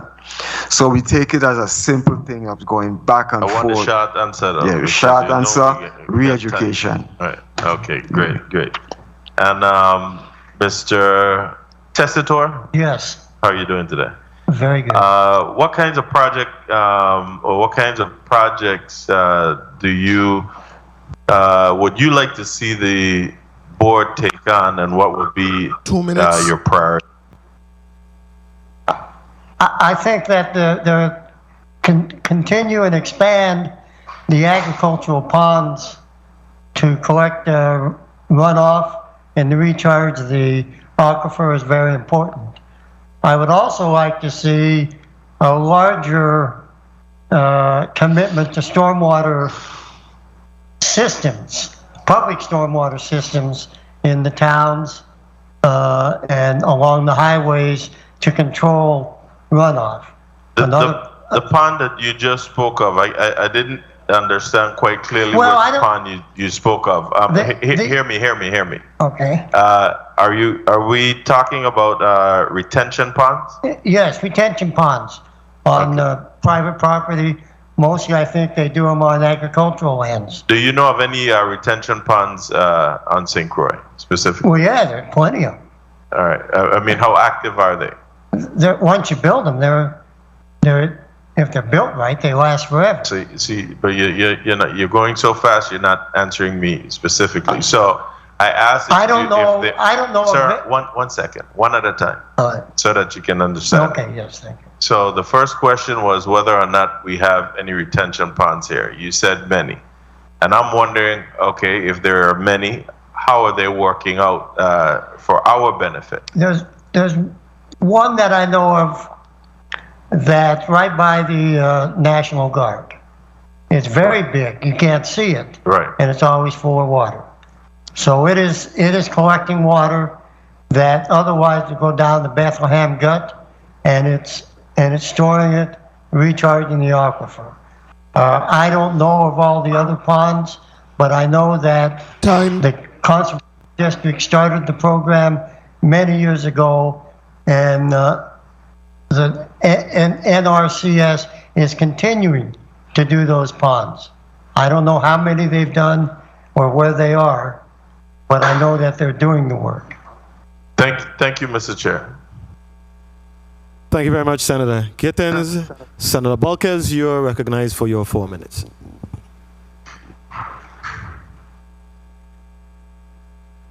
Thank you, Mr. Chair. Good afternoon to the nominees. I'd like to start off with Mr. Gerson Martinez. Good afternoon. Mr. Martinez, in your opinion, in this specific field of aquaculture and mariculture, what do you believe is the most critical problem in this field? There is a problem that has always existed, which is what they do with the water or the products that they use afterwards. And that's a question that only a marine biologist can answer. But I do see, I was involved in a trip that I took to Central America with the Nature Conservancy, and I see the benefit where they are raising from the eggs species of that place in specific and releasing a percentage of it back to the sea. They just didn't produce it for their benefit. They also produce it for the benefit of the resource. So if it's done the right way, it can be beneficiary for our islands, since that we have such a small shelf that has been exploited or used for so many years. I think now is the time that we can use aquaculture to replenish or take away the demand that has been taken out from the resource. Okay. Thank you for that. And as a board member, what plans would you have to educate the public concerning such problems and issues? Can you rephrase that in another way? As a board member, what plans would you have to, collectively as a board, to educate the general public? Because sometimes we do damage and we don't understand the damage that we do in order to educate them. Well, it's just, I guess, will be to inform them, because a lot of time is hearsay and they don't really go into the reality about 2 things. minutes. To let them know the benefits of it. Okay, I appreciate that. I'm going to move on now, since I have 2 minutes, to Mr. Browne and Mr. Tesitor. Good afternoon, gentlemen. I would like to ask, what are your top 3 concerns in the conservation districts? If I may go first, the top 3 concern. Agriculture production is actually one of those things that... As short as possible, I apologize. As short as... agriculture, food sovereignty, production, food production, our waterways, and the damage to our marine lives. Okay. Mr. Tesitor, your top 3? I would say the erosion and sediment migration into the lowlands and into the ocean that affect the reefs, and water retention is what we need to do to recharge the aquifer. And to both of you, would you also support plans to discover new water well systems here in the Virgin Islands? Repeat the question. Would both of you support the discovery of new water well systems in the Virgin Islands? As we know, there may be a lot of water well systems that are undiscovered here in the Virgin Islands, and we need to do the proper research in order to find these water well systems, because water conservation obviously is a very huge issue. In respect, are you talking about finding wells that was drilled before, or are you talking about drilling new wells? New water well systems. I would not encourage that at this time, because basically our aquifers are depleted. And in addition, we are looking at possibility of saltwater intrusion. So unless we can begin the conservation practices of cleaning our wells and recharging our aquifers and reducing the sedimentation that is running into the ocean, then we shouldn't really start any new things unless it's dire. Very well. Thank you for your answer, and thank you for the time, Mr. Chair. Thank you very much, Senator Bolquez. Senator Whitaker? Senator Whitaker, you're recognized for your 4 minutes. Thank you. Good afternoon to you, Chairman. Good afternoon, colleagues. Good afternoon, people of the Virgin Islands. Thank you. Good afternoon to our testifiers. Special good afternoon to each one of you. And I thank you, each one of you, for stepping up. I know this process is arduous, but I want to really commend each one of you for stepping up to serve. I want to start off with Mr. Gerson, Mr. Martinez. One of the things that I think that is really important, as I have engaged with a lot of our fishermen, even engaging you directly, if appointed to this board, what would you do to improve the culture? Right now, I actually, even as I sit here, I'm unaware of the last meeting of the board. How would you do to change the culture of transparency with respect to the board? The commission, rather. In regards of fishermen, or just the knowledge of what's going on, how both the legislature and the board and this commission rather can work together to improve the lives of fishermen and women. Well, you guys have been doing a great job in the last 4 years, I think. In my life as a fisherman, I've been a fisherman for 27 years. Yeah. We have never been heard by our leaders, and I've been telling a lot of people this is fisherman where all the situations that have been going on. You guys have been doing a great job in answering and helping us, because we were always on our own. We had to get our own loans. We have to get our own ways of buying our boats, engines and stuff. And this time around. A lot of benefits have been open. I've been encouraging a lot of fishermen to better their bookkeeping, do the taxes and stuff, so they can be part of all this process.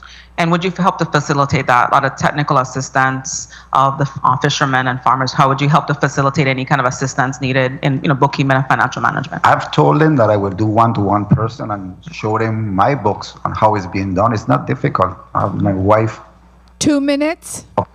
office in my house where I do every day come in and write my expenses, write down what and thank you for that, just because of time, but I appreciate your willingness to assist them. I want to move now to, and thank you for your answers, I want to move now to both Mr. Dale Browne and Mr. Tesitor. Mr. Browne, I first off want to just continue to commend you for your work as a farmer and on behalf of the farmers. So the main question I have for you, how would you help to support the current farmers? I've met with many farmers who even have wells in their farmland, and how would you help them in the process of restoring their wells? The Conservation District can play a significant role in the development of farms.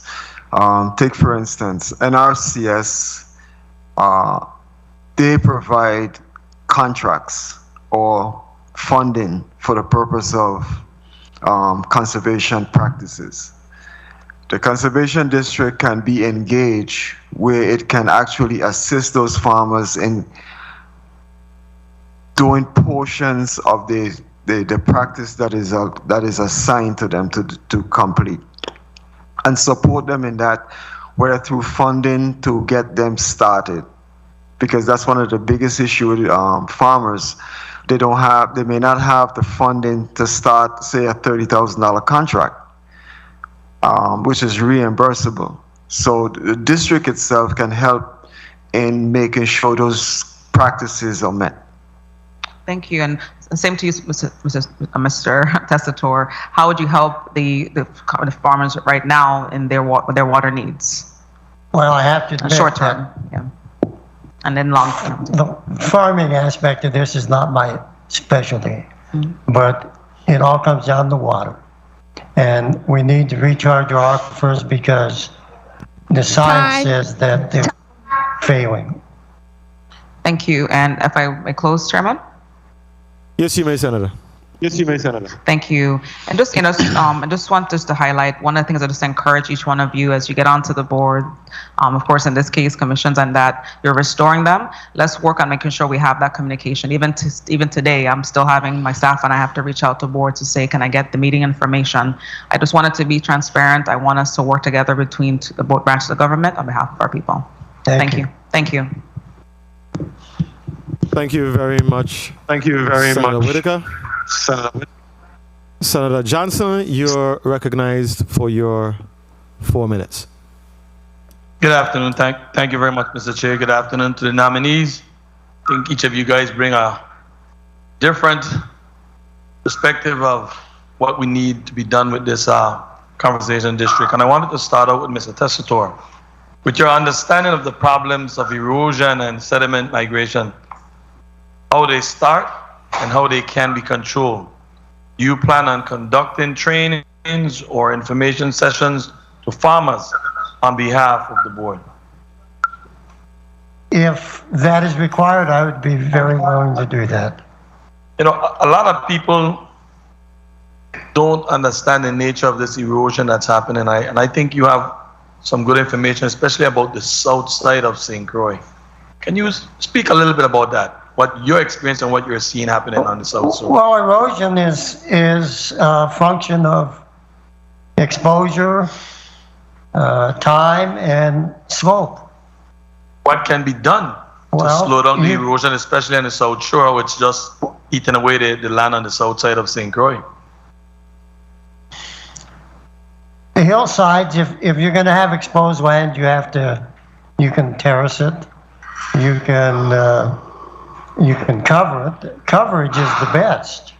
Right now we're doing a project in Salt River that's got such thick grass cover, sediment won't, even if we make erosion, the sediment won't move, it'll stop in the grass. So coverage is the best solution to sediment migration. Land cover. What's your thought on man-made reefs? On what? Man-made reefs on the South Shore? I don't know. I'm not familiar with that. Okay. Thank you very much.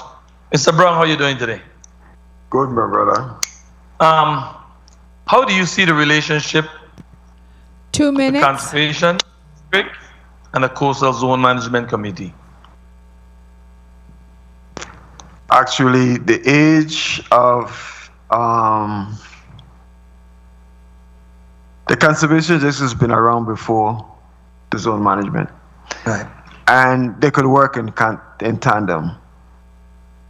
Property and procurement, public works, they all should be working in tandem or working with the conservation district so that we can mitigate some of these issues. Because soil erosion, it doesn't start downhill, it starts from uphill. Okay. And the way our island is built, it is built to irrigate the entire island. If you are familiar with our waterways in St. Croix, as children, we could have gone into the rainforest or elsewhere where there's running water. Right now, all those ponds and waterways are filled with silt. And eventually what happens when you have a decent rainfall, it spills over into the ocean. So therefore, it's important that the Conservation District do work with the Coastal Zone Management. They do work with DPNR, and they do work with the fisheries, and they do work with farmers. Because it's all conclusive of getting or mitigating the reduction of our soil erosion and water conservation and preserving our environment. You spoke a little bit about the ponds, and I know there's so many ponds. Plenty. Let's speak a little bit about the pond Mr. Tesitor was just speaking about. Time. Right there across National Guard area. If I may, Mr. Chair. You may wrap up, Senator. What's the status on that pond? I know you used to have some guys doing some boat racing inside there. Have that pond been holding its own? That is known as 5-acre pond. So that's 5 pond? acres of body water. Yeah. The body of water. A great pond. That has declined or is been reduced significantly. So therefore, you're talking about water that comes off of Blue Mountain, passes through areas like Calcahoon, going towards Bethlehem, and then emptying itself out to the landfill. That pond hasn't been holding any water for years because of the sedimentation that is there. The other issue with that pond is there are sewage lines going through that area. Oh. So when you have a heavy rainfall, those areas are actually filled with water, bring the sewage up, dump it into those ponds. So you have the invasive life species that's on these islands that eventually drink those water and die. And also, you're talking about the native fish that is in those ponds. It sometimes kills that also. But most of the ponds on this island right now on St. Croix are dry. And my final question will be to Mr. Martinez. Can you share with us some ideas you have that can improve our fisheries? As a member of the FAC, we have been doing that for many years. We have been, we did a complete gill net ban. We have diminished the amount or bring down the amount of gear that any fisherman can have at one time on fish pads. We have been doing a lot. We have been given a lot as fishermen to make sure that we have a future. The only thing that we haven't touched is recreational regulations or line fishing, but all the major gears that take a lot from the sea, we have been working into slowing them or stopping them completely. Thank you. Thank you very much, Mr. Chair, for being so kind. I hope you all recognize my generosity and kindness, Senator Johnson. in the future. I'm going to go ahead and leverage that for something down the line. Thank you very much, sir, for your for your question. Senator Francis, you're recognized for your 4 minutes. Thank you. Thank you very much, Mr. Chair. Also in recognizing the first shall be last and the last shall be first.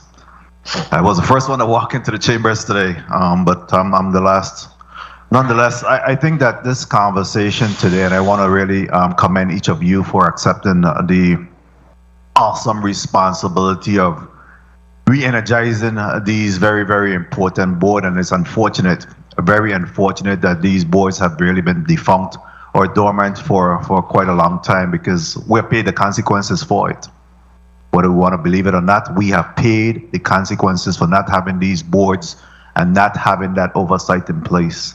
As you continue to talk about your areas of professionalism, you could see where that there have been a need for this board for quite some time.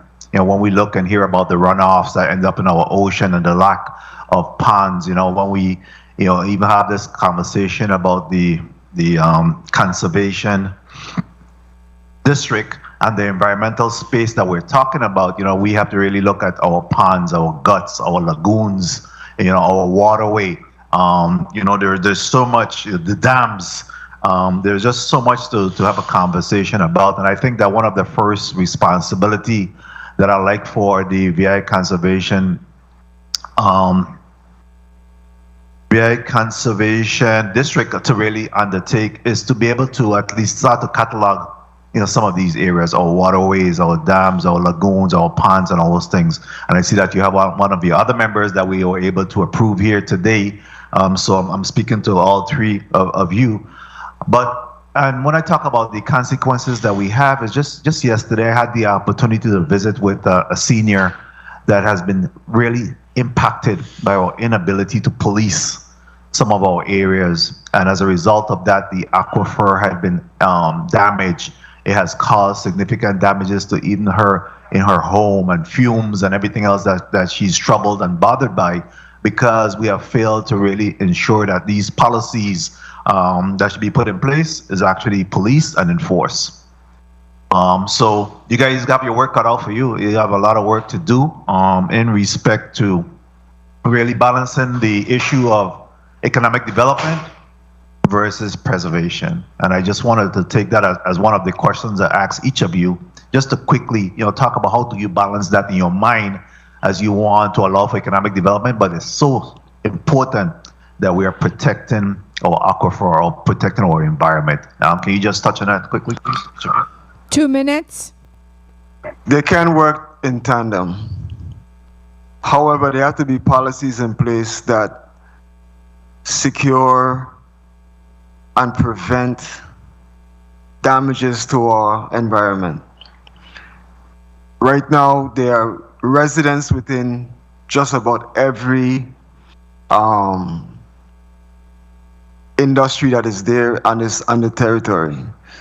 So the residents should come first, and then we look at the land in which holds that entity, and then how it's going to affect and make it be the responsibility of that entity to have to look at that environmental impact that it's going to have around itself, and how it can contribute to developing a better relationship with our air, land, and water.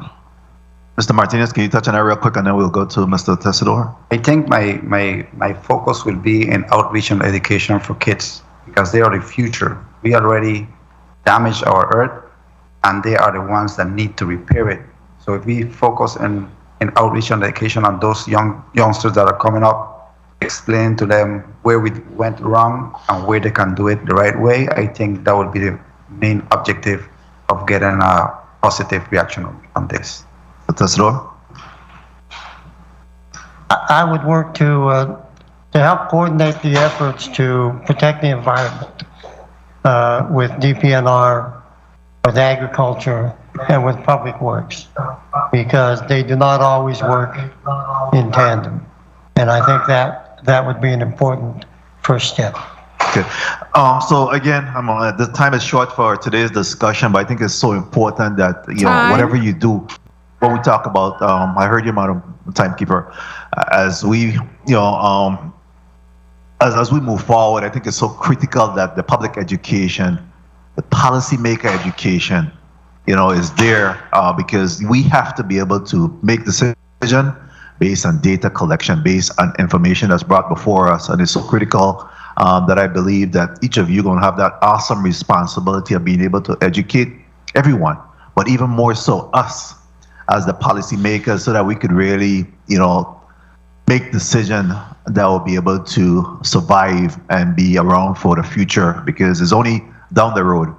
Mr. Chair, I'm wrapping up right now. Just down the road is when we realize, some of the decisions that we make today impacts down 20, 30 years down the road. So you get your work cut out for you, and I ask that you engage all of your stakeholders, bring the University of the Virgin Islands into play, Department of Agriculture, the USDA.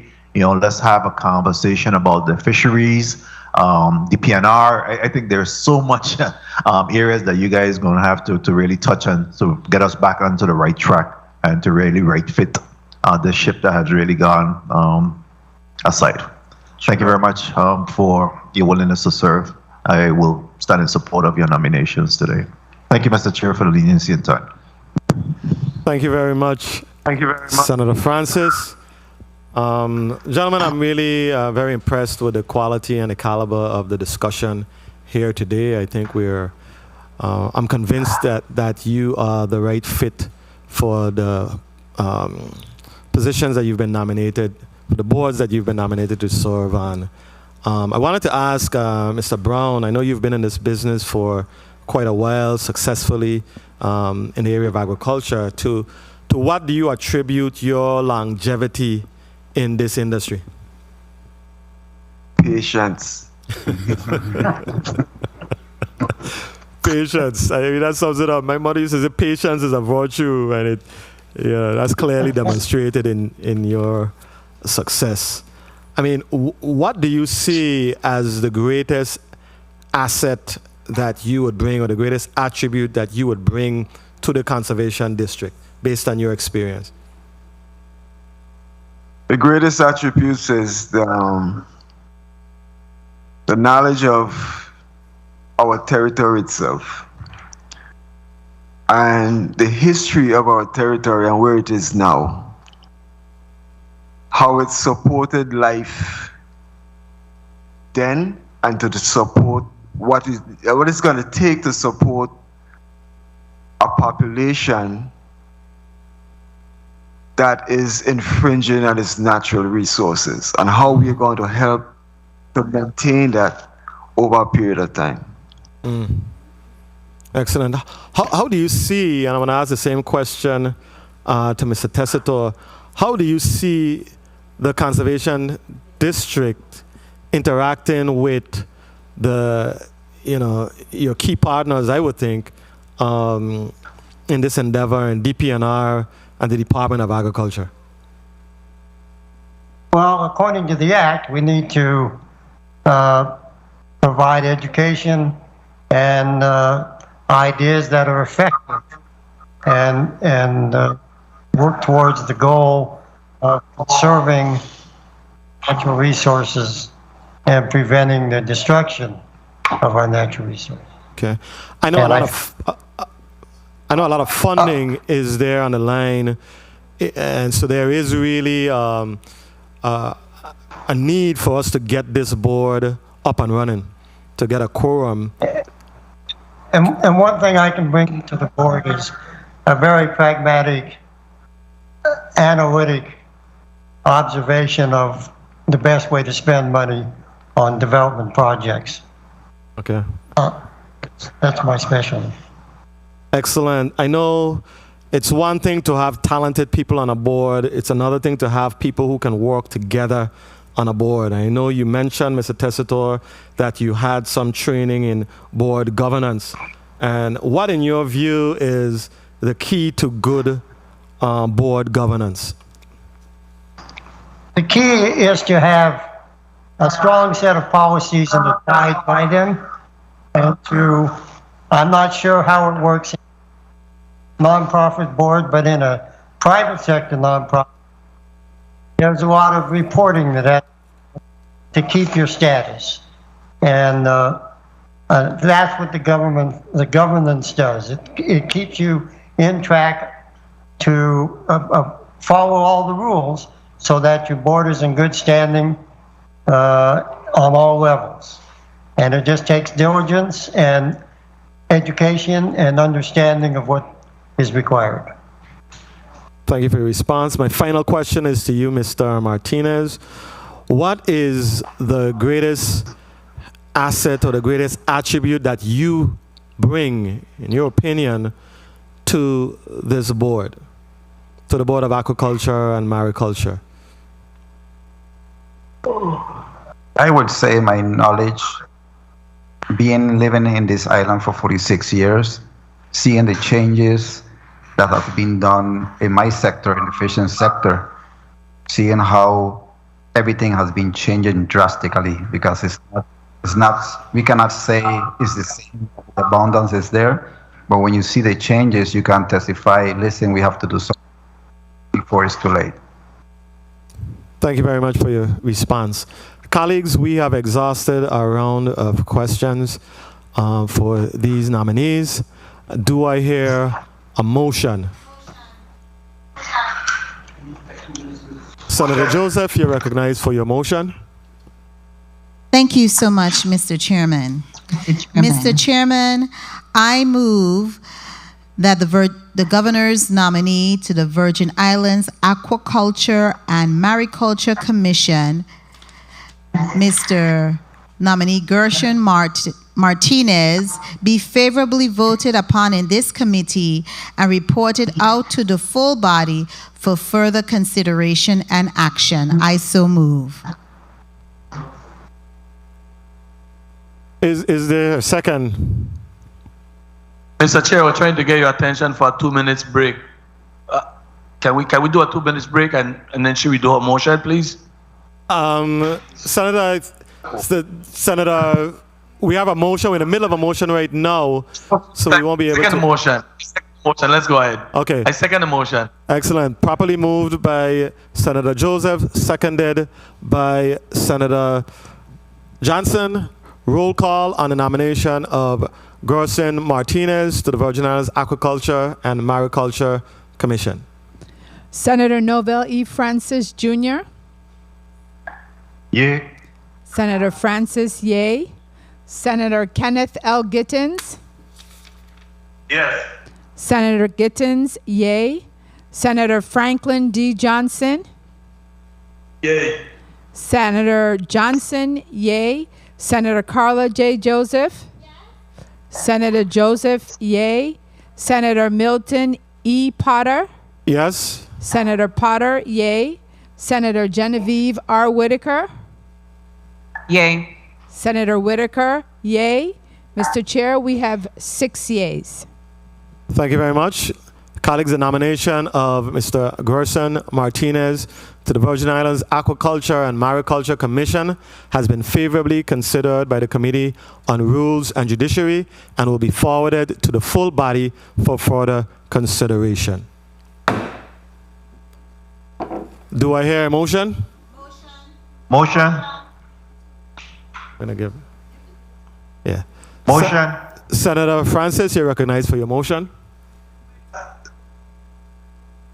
Thank you very much, Mr. Chair. Mr. Chair and colleagues, I move that the governor's nominee, Mr. Dale Browne, to serve on the Virgin Islands Conservation District be approved by the Committee of Rules and Judiciary and sent forward to the full body for further consideration. I so move.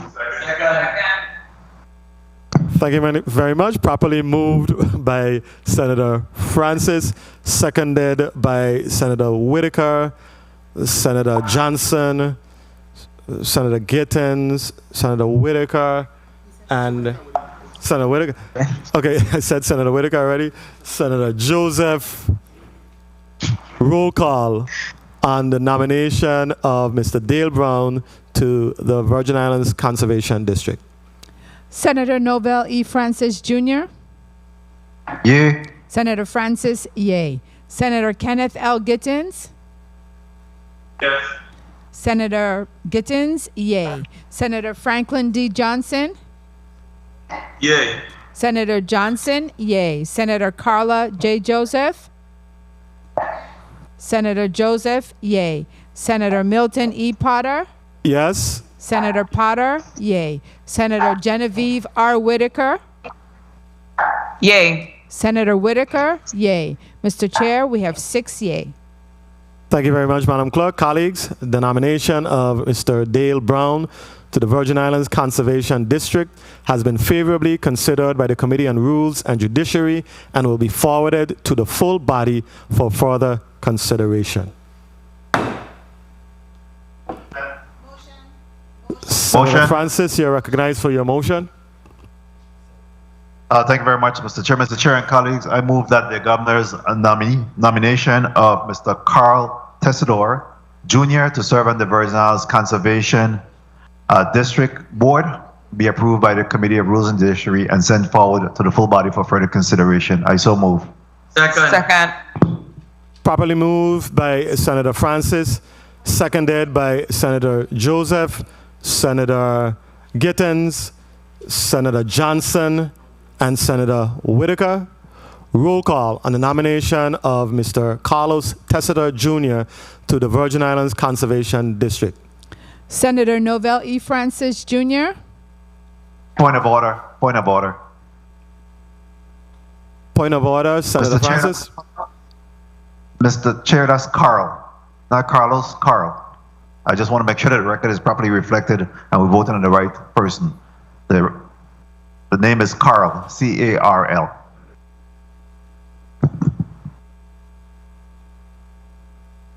Oh, okay, I know all of the documents that we had here had him listed as Carlos, but he is there himself, so Mr. Tesitor, is it Carl or is it Carlos?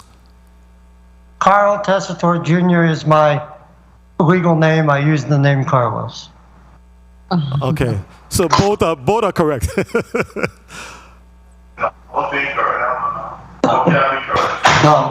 I think it should be Carl Tessitor Jr.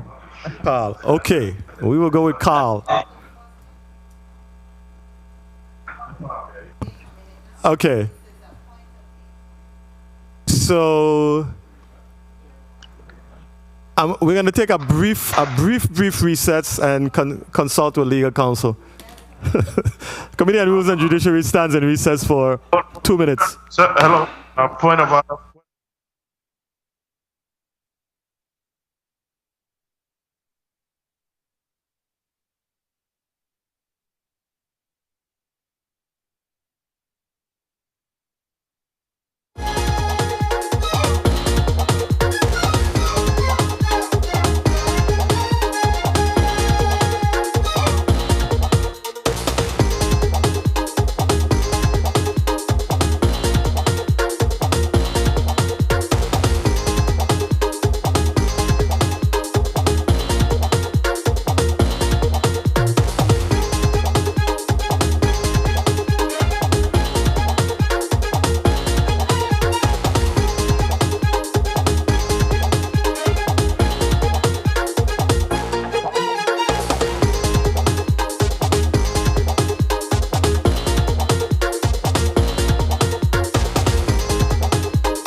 the Committee on Rules and Judiciary is back on the record.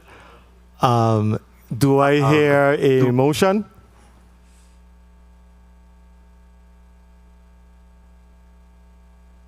Senator Francis, please recognize Senator Francis's mic. Motion to withdraw. Senator Francis, you're recognized for your motion to withdraw. Very well. Mr. Chair, at this time I'd like to withdraw my previous motion. So move. Second. Hearing no objections, so ordered. Motion. Senator Francis, you're recognized for your motion. Thank you very much, Mr. Chair, and colleagues. I move that the governor's nomination of Mr. Carl Tesitor Jr., aka also known as Carlos, for the Virgin Islands Conservation District be approved by the Committee of Rules and Judiciary and sent forward to the full body for further consideration. I so move. Second. Properly moved by Senator Francis, seconded by Senator Frankie Johnson, Senator Whitaker, and Senator Joseph. Roll call on the nomination of Mr. Carl Tesitor Jr., also known as Carlos Tesitor, to the Virgin Islands Conservation District. Senator Novell E. Francis Jr. Yay. Senator Francis, yay. Senator Kenneth L. Gittins. Yes. Senator Gittins, yay. Senator Franklin D. Johnson. Yay. Senator Johnson, yay. Senator Carla J. Joseph. Yes. Senator Joseph, yay. Senator Milton E. Potter. Yes. Senator Potter, yay. Senator Genevieve R. Whitaker. Yay. Senator Whitaker, yay. Mr. Chair, we have 6 yay. Thank you very much, Madam Clerk. Colleagues, the nomination of Mr. Carl Tesitor Jr. to the Virgin Islands Conservation District has been favorably considered by the Committee on Rules and Judiciary and will be forwarded to the full body for further consideration. Nominees, congratulations. I'm going to ask you all to just put a 30-second wrap up on the record, beginning with you, Mr. Martinez. Thank you so much for nominating and accepting my nomination.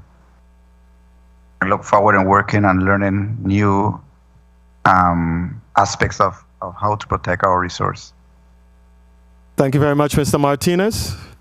Congratulations again. Mr. Browne, you may give us a 30-second wrap-up. Congratulations to the nominees, and thank you for the nomination.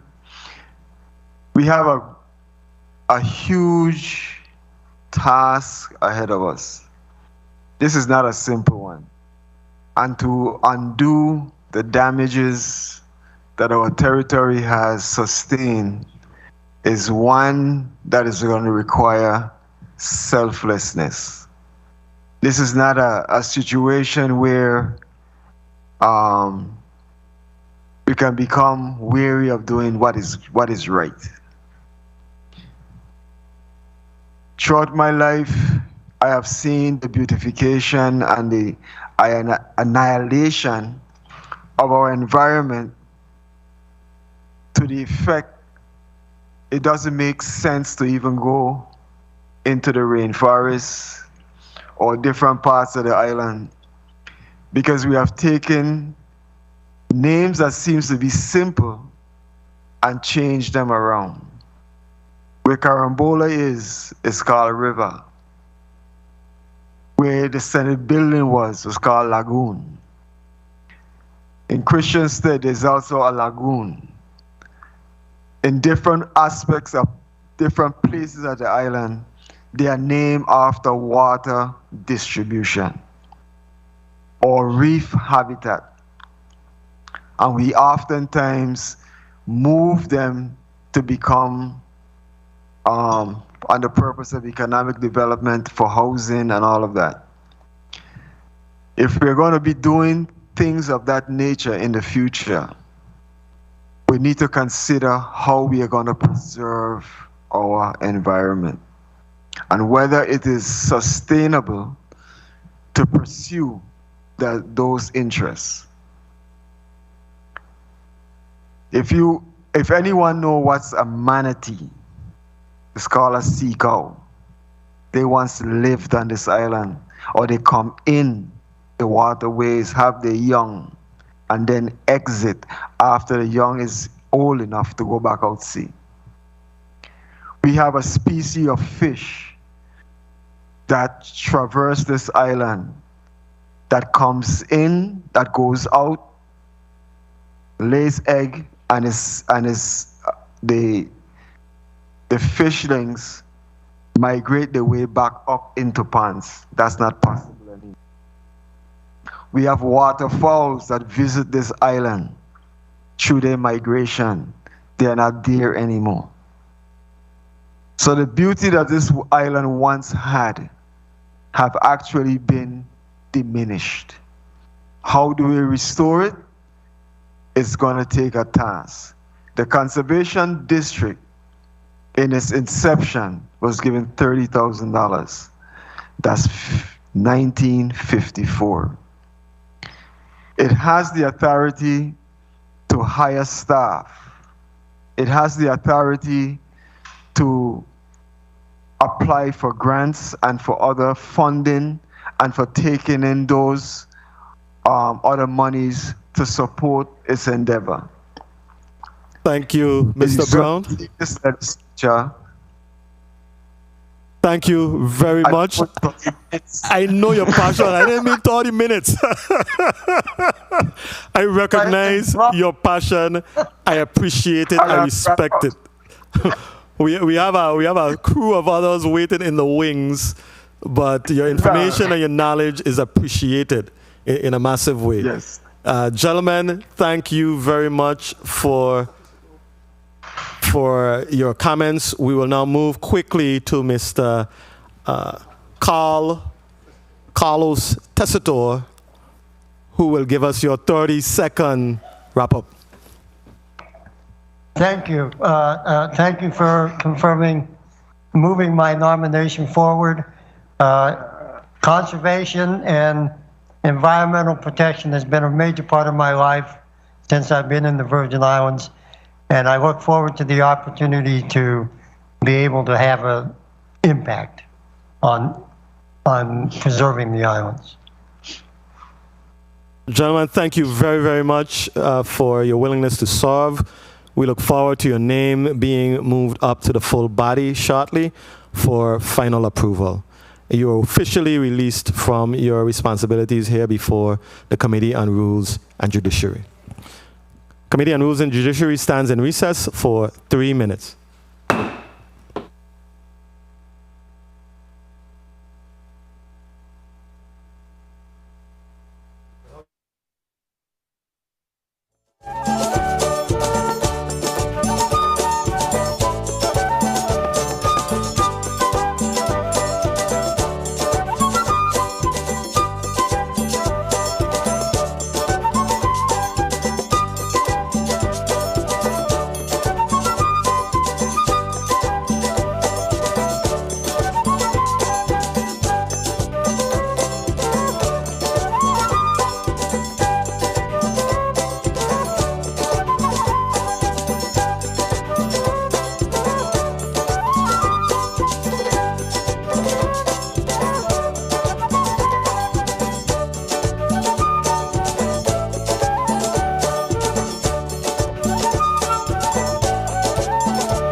Good afternoon, everyone.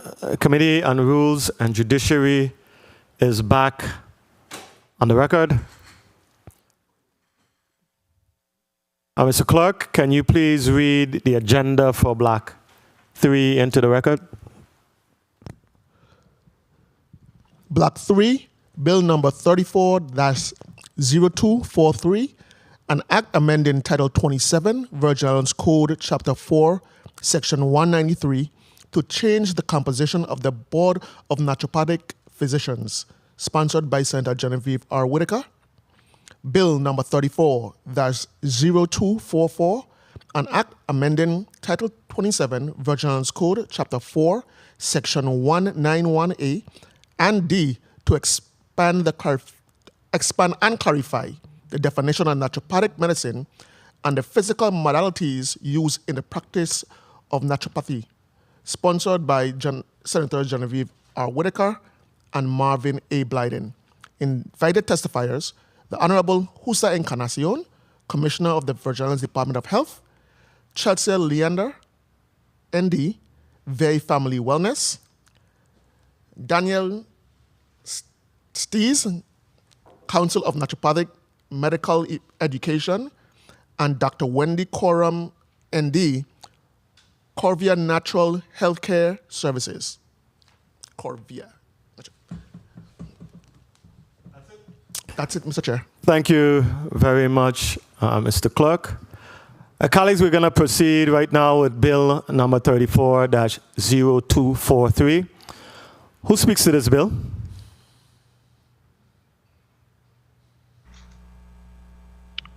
Who speaks to this bill? 34-0243.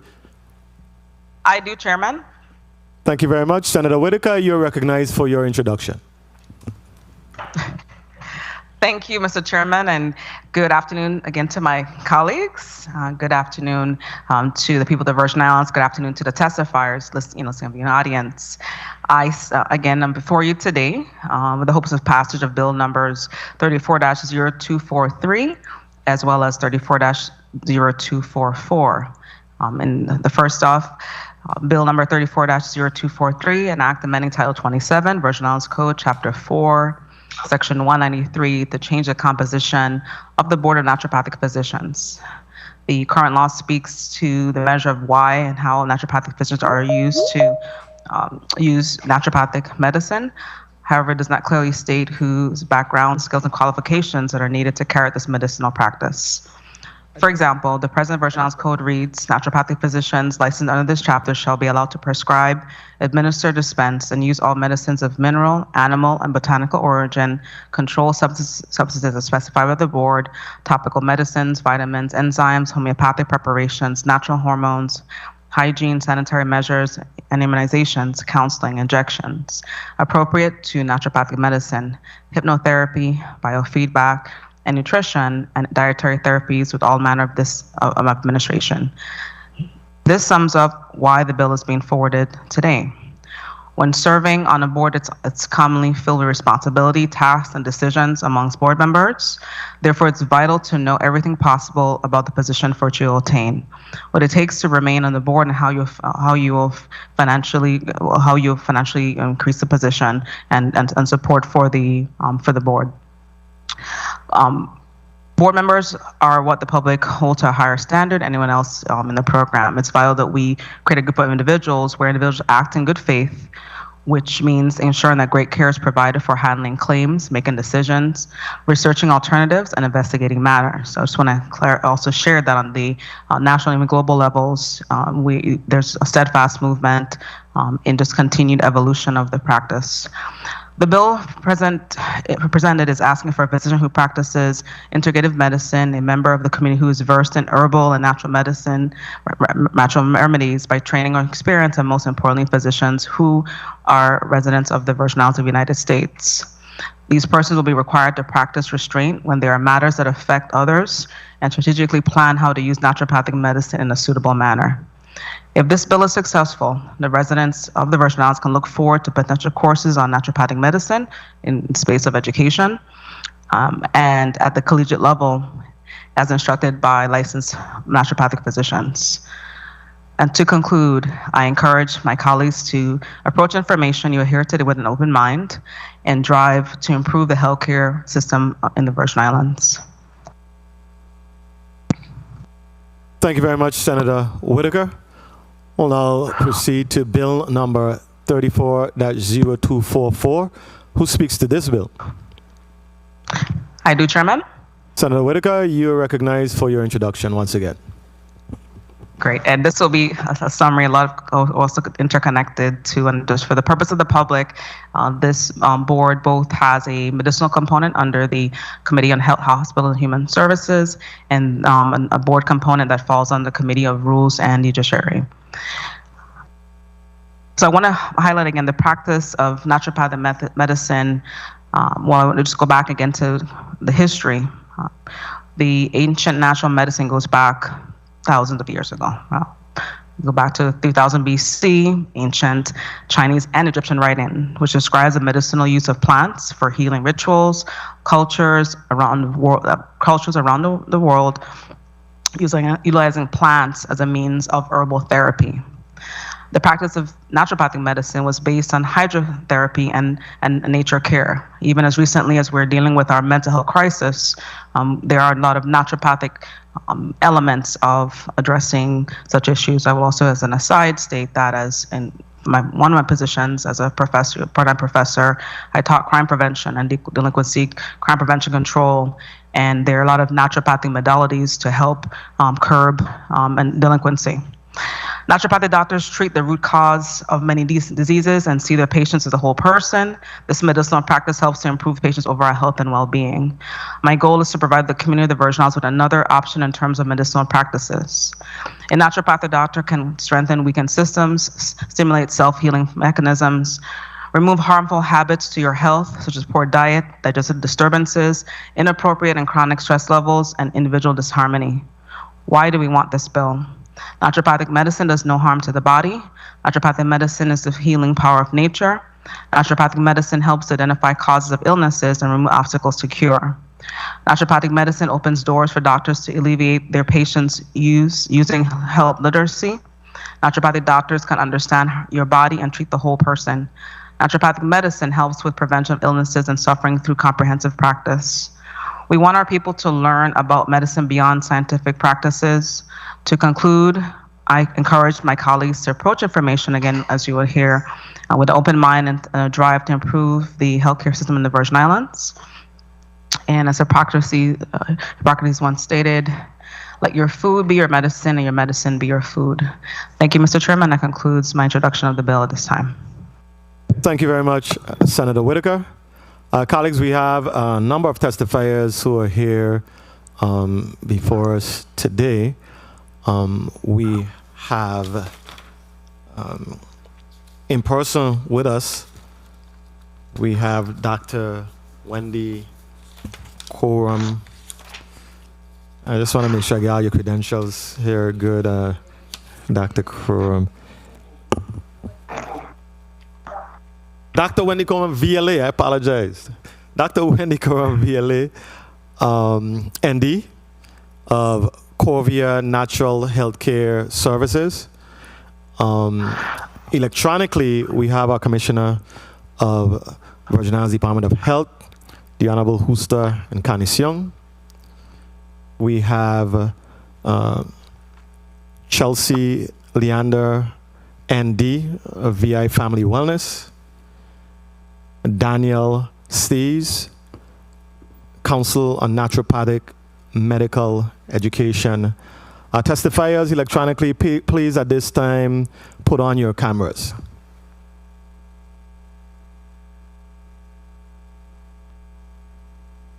Thank you very much, ladies. Thank you very much. We're going to ask the testifiers to begin a testimony, beginning with Commissioner of Health, Commissioner Justa Encarnacion. I wouldn't be wrong by saying Dr. Encarnacion anyway. You may proceed, Commissioner. Thank you, sir. Good day, Honorable Senator Milton E. Potter, Chair of the Committee on Rules and Judiciary, Honorable Senator Kenneth L. Gittins, Vice Chair, committee members, and all non-committee members, and of course, the viewing and listening audience. I am Justa or Tita Encarnacion, Virgin Islands Department of Health Commissioner. Thank you for the opportunity to provide testimony on Act amending Title 27, Virgin Islands Code, Chapter 4, Section 193, to change the composition of the Board of Naturopathic Physicians. Joining me today are Ty Hunt Caesar, our Medical Director, McKeish Taylor-Jones, our Chief Legal Counsel, and might be joining us is Director of Professional Licensure and Health Planning, Deborah Richardson Peter. The Virgin Islands Board of Naturopathic Physicians is not active currently. To improve access to naturopathic services in our community and maintain the charge to protect public safety, naturopathic physicians can apply for a business license from the Department of Licenses and Consumers Affairs, or DLCA. DLCA requires clearance to practice from the Department of Health. The Department of Health's Office of Professional Licensure and Health Planning processes naturopathic physicians' applications based on the requirements outlined in the Virgin Islands Code, Title 27, Chapter 4, and other standard requirements consistent with those of all health professionals board operating under the Department of Health's umbrella. Naturopaths were granted conditional clearance until the board is appointed. The proposed bill number 34-0243 addresses the makeup of the Board of the Naturopathic Physicians by suggesting the following changes. Change a current physician member to a physician member practicing integrative medicine. Remove the pharmacist member and add a member of the community who is versed in herbal and natural remedies by training and experience. We recommend that a physician practicing integrative medicine be defined and further clarification to be given on how the assessment of the training and experience of the community member versed in herbal and natural remedies is determined. The current national standard is for boards to include a public consumer member with no personal stake to ensure the public's position is considered. In this post-COVID-19 era, there is an increased desire to utilize and integrate naturopathic remedies with traditional Western medicine. Thus, the VA Board of Pharmacy should maintain representation on the board. The passage of Act 8592, Bill 34-0239, gives the VA Board of Medical Examiners authority to temporarily serve as de facto board members to establish quorum when needed to ensure compliance with licensing and regulatory matters. Naturopathic physicians will hence be vetted through the VA Board of Medical Examiners until the board is appointed. As an example of the efficacy of the bill, I am happy to report that Act number 8592 extension allowed for the approval of 5 new podiatrists. This bill proves to be an effective and alternative method of safely regulating the limited number of and diverse healthcare modalities in the Virgin Islands. Our recommendation is to remove the 180 days, or it's about 6 months limit in the bill, which represents a lag time if a full board quorum is not set within 180 days. The challenge with obtaining full quorum again goes back to the number of naturopaths licensed in the territory. This links back to the question of changes within the board. The Office of Professional Licensure and Health Planning Records reveal that there are currently 3 naturopathic physicians cleared for practice in the territory, 2 in the St. Thomas, St. John District, and 1 in the St. Croix District. Further, our Office of Professional Licensure and Health Planning is here to work with you to ensure safe healthcare practices in our community. The Virgin Islands Department of Health, and I would like to thank our VI Department of Health family for their continued dedication to the Virgin Islands community and recognition to all team members for working tirelessly to protect and support you. In conclusion, Senator Potter, the Department of Health is committed to reducing health risk, increasing access to quality health care, and enforcing health standards. We stand by, ready to answering and responding to your questions. Thank you, sir. Thank you very much, Commissioner Encarnacion. Ms. Chelsea Leander, ND, are you available to provide your testimony at this time? I am, yes. You may proceed. Okay. Good afternoon, everybody. My name is Dr. Leander. I have the privilege of working as the naturopathic doctor, I believe the only naturopathic doctor in St. Croix. The clinic owner of Family Wellness and Health Center, Joanna Garcia, brought me onto her team after seeing a desperate need for natural medicine on the island. During my time thus far, I have seen a rapid interest in naturopathic medicine. We were actually overwhelmingly surprised by the amount of patients that are wanting to come and seek out naturopathic medicine, specifically on island. But that being said, being the only ND in St. Croix, I would love the opportunity to update the board in the Virgin Islands. Upon applying for licensure to practice naturopathic medicine in St. Croix, it became pretty obvious that although somehow the Virgin Islands is considered a licensed state, which is amazing, it does not have an active board with naturopathic doctors on it to approve licenses, to regulate additional naturopathic doctors who are wanting to practice on the islands. Upon being granted a license verification from the VI Department of Health, I was given no guidance on how to turn in my CE credits or to how to renew my license in comparison. For example, in Vermont, where I hold a secondary license, the state has an online portal which allows for NDs to upload hours and renew their licenses annually. This is something that would be amazing in the Virgin Islands for us to have access to. As a small aside, our clinic was recently sent an email stating that I had to add 3 hours of CE credit specifically relating to STD and STI training onto my already existing 30 hours of CE. I was just a little surprised by that, simply because it's not listed under our U.S. Virgin Islands Code Title 27, Professional Occupations, Chapter 4, 196 under licensing. So I'm totally up for it. I just think it would be nice to have, again, a board that would be regulating everything so that everything could be transparent and we would know exactly what's expected of us. I do, as an aside, think it's really important for any ND practicing in the Virgin Islands to have additional CE credits on STDs and STIs, because that is something that I have learned on island is pretty rampant.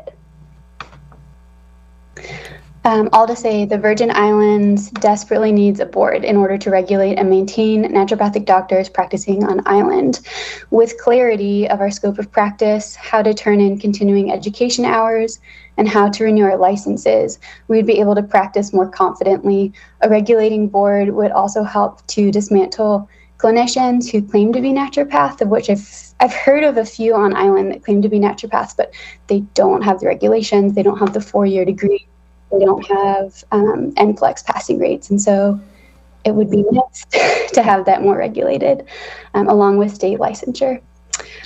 It is an honor to be a naturopathic doctor in St. Croix. Please don't hesitate to reach out if you guys want more information on naturopathic medicine. Thank you. Thank you, Dr. Leander. I regret to inform you that we had some challenges hearing you. And that we've been having some challenges with the system all day. I don't know if it was yours or ours. But were you reading directly from your prepared testimony that you submitted, or were you just basically, just ad-libbing? And I ask because we're looking at the at your testimony that you submitted. I was, because of the challenges with the audio, I was just kind of trying to follow the written testimony, and we were not able to. So I take it that you were just basically ad-libbing. No, I have it in front of me. Let me try and get my headphones and see if you can hear me a bit better. Okay, that would be great. Yeah. That would be great. Yeah, give me 1 second. Okay. We're gonna come back to you, Dr. Leander. In the meantime, we're gonna have Dr. Wendy Coram VLA present her testimony, and we'll get back to you after Dr. Coram.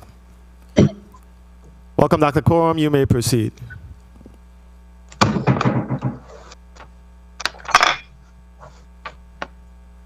Please recognize Dr. Coram's microphone.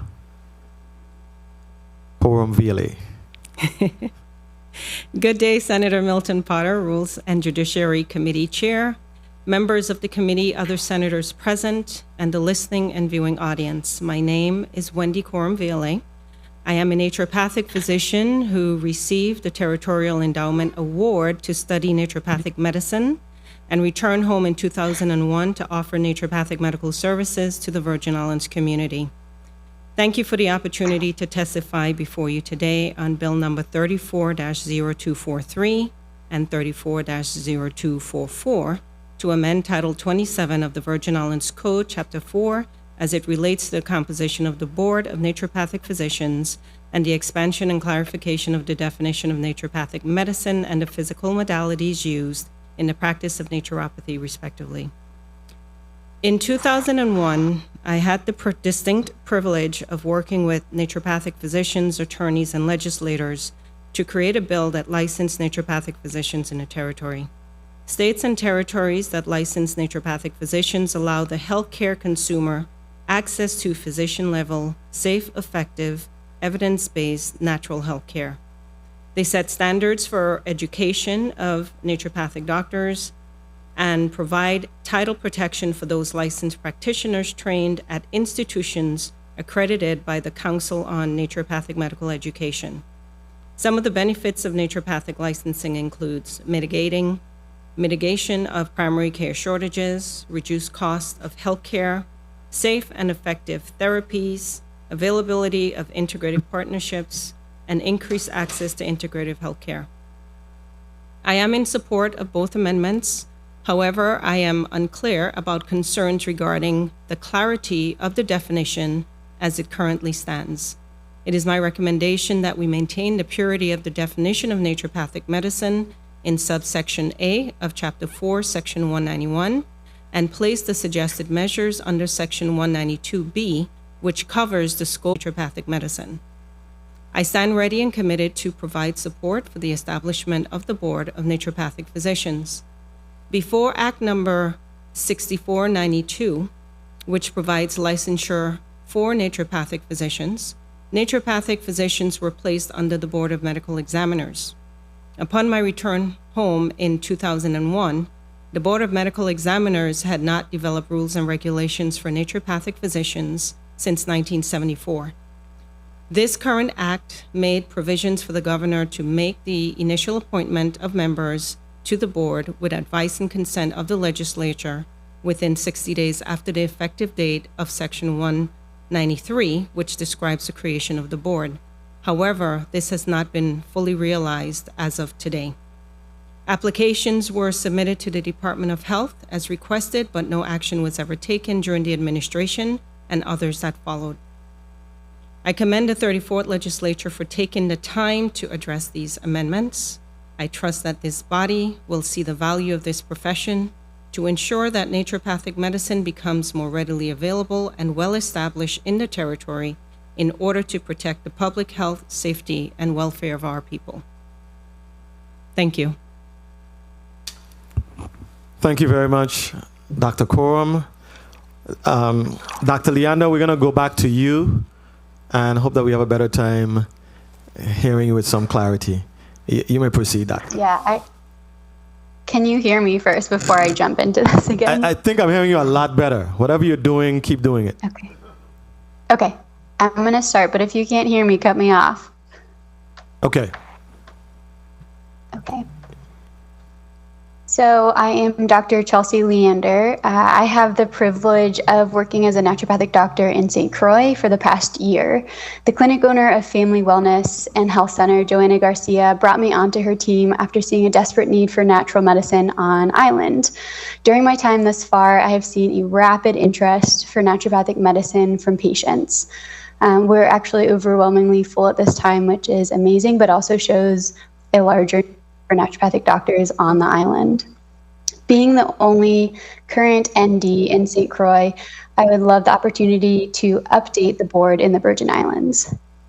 Upon applying for licensure about a year and a half ago to practice naturopathic medicine in St. Croix, it became obvious that although the Virgin Islands is a licensed state, which is amazing, it doesn't actually have an active board with naturopathic doctors on it to approve licenses and to regulate additional naturopathic doctors wanting to practice on the islands.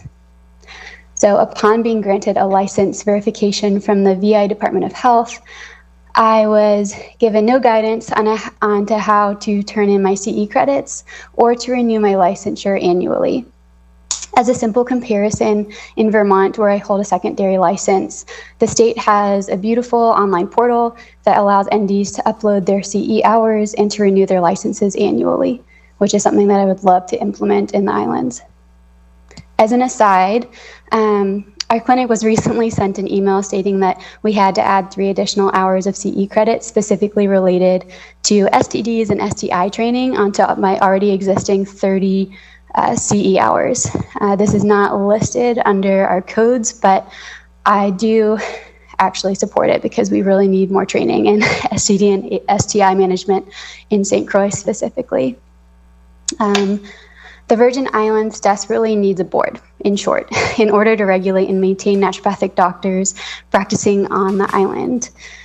With clarity of our scope of practice, how to turn in continuing education hours, and how to renew our licensure, we would be able to practice more confidently. A regulating board would also help to dismantle clinicians who claim to be naturopaths but don't actually hold a 4-year degree and have not passed NPLEX 1 and NPLEX 2. There are some clinicians on the islands that claim to be naturopathic doctors, and it's dangerous because patients just trust that they are naturopathic doctors, but they're not certified. I'll just say it's an honor to be naturopathic doctor in St. Croix, and I would love to see the board form and be more regulated. Thank you. Thank you very much, Dr. Leander. We heard you very clearly a second time around. Danielle Stees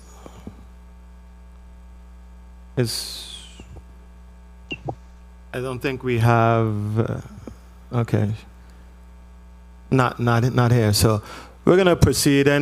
Anybody else there who was available to provide testimony? Do we have anybody who we missed?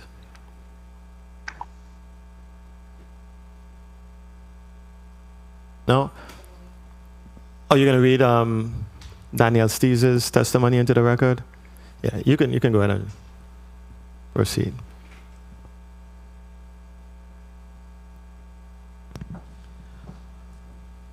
August 24th, 2020, 2022, I'm so sorry. Regarding Bill number 340243, Dear Honorable Milton Potter, Chairman, Committee on Rules and Judiciary, and other distinguished committee members. Thank you for this opportunity to share with you information about the Council on Naturopathic Medical Education, which I will refer to as CNME, and to speak on the behalf of Bill number 340243. The CNME is the only U.S. Department of Education recognized accrediting agency for doctors of naturopathic programs, referred to as ND programs. The CNMEs function as an accrediting agency, and composition are similar to that of the Liaison Committee on Medical Education, LCME. The U.S. Department of Education recognized accrediting agency for MD programs. CNE accredited Doctor of Naturopathy programs prepare students to become licensed naturopathic medical doctors.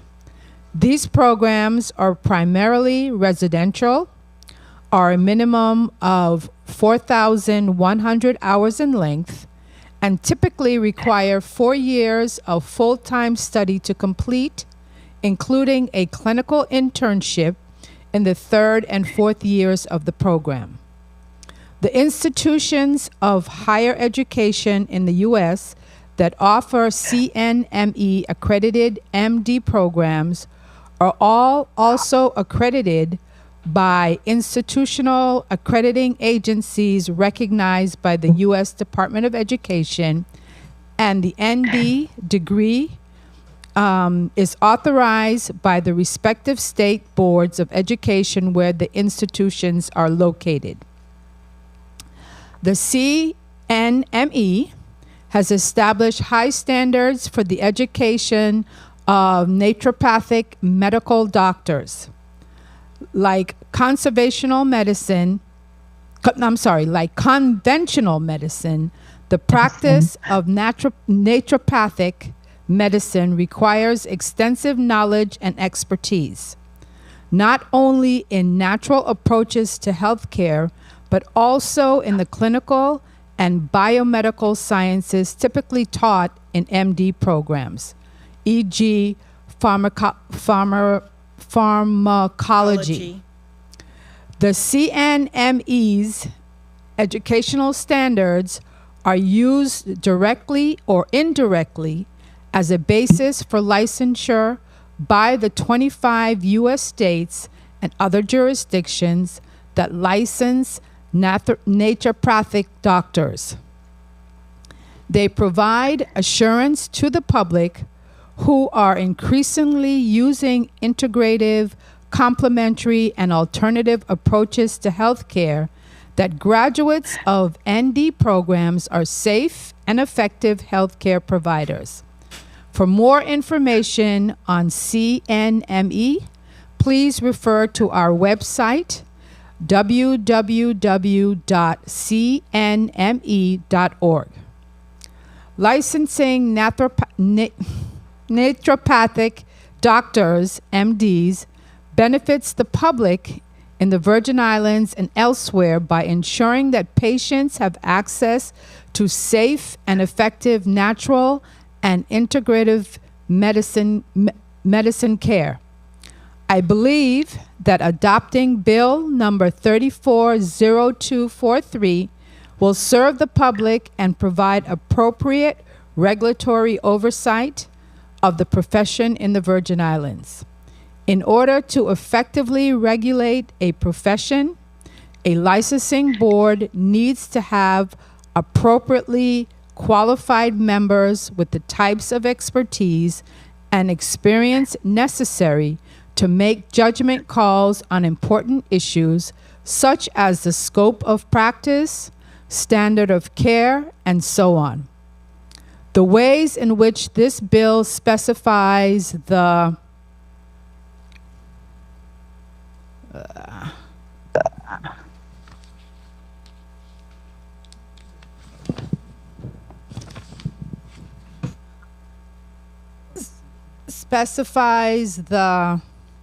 am I missing a page? Is it 3? Oh, sorry. The qualifications for the non-ND members who are involved with other healthcare professions, namely an ND who is involved in integrative medicine and a healthcare practitioner who is versed in herbal and natural remedies, will increase the collective expertise of the Board of Naturopathic Physicians, thereby enabling it to be more effectively enabling it to more effectively regulate the profession. Thank you for this opportunity to share information on the Council on Naturopathic Medical Education and our perspective on the proposed legislation. I'm happy to answer any questions, but he's not here. Thank you very much, Madam Clerk. We will now proceed with our questions. We will have a 5-minute round. We're going to start with you, Senator Joseph. You're recognized for your 5 minutes. Thank you so much, Mr. Chairman, and a pleasant good afternoon to everyone. I just wanted to, commend the bills sponsored of these two legislation, the initiative to bring forward this type of legislation to offer a difference in the type of services our citizens can receive when they are seeking health remedies. I want to first begin my line of questioning to Commissioner Encarnacion. Commissioner Encarnacion, I read with some concern your statement, and I would go down to on page 2, where you indicated, and I'm having just a little bit of trepidation because you're saying you're concerned with the safety ramification of this expansion without appropriate supervision of proposed services. This is page 2, line 19 and 20. What is your perspective, and what would lead you to make that statement? Because that's a safety concern to our citizens should these legislations be implemented.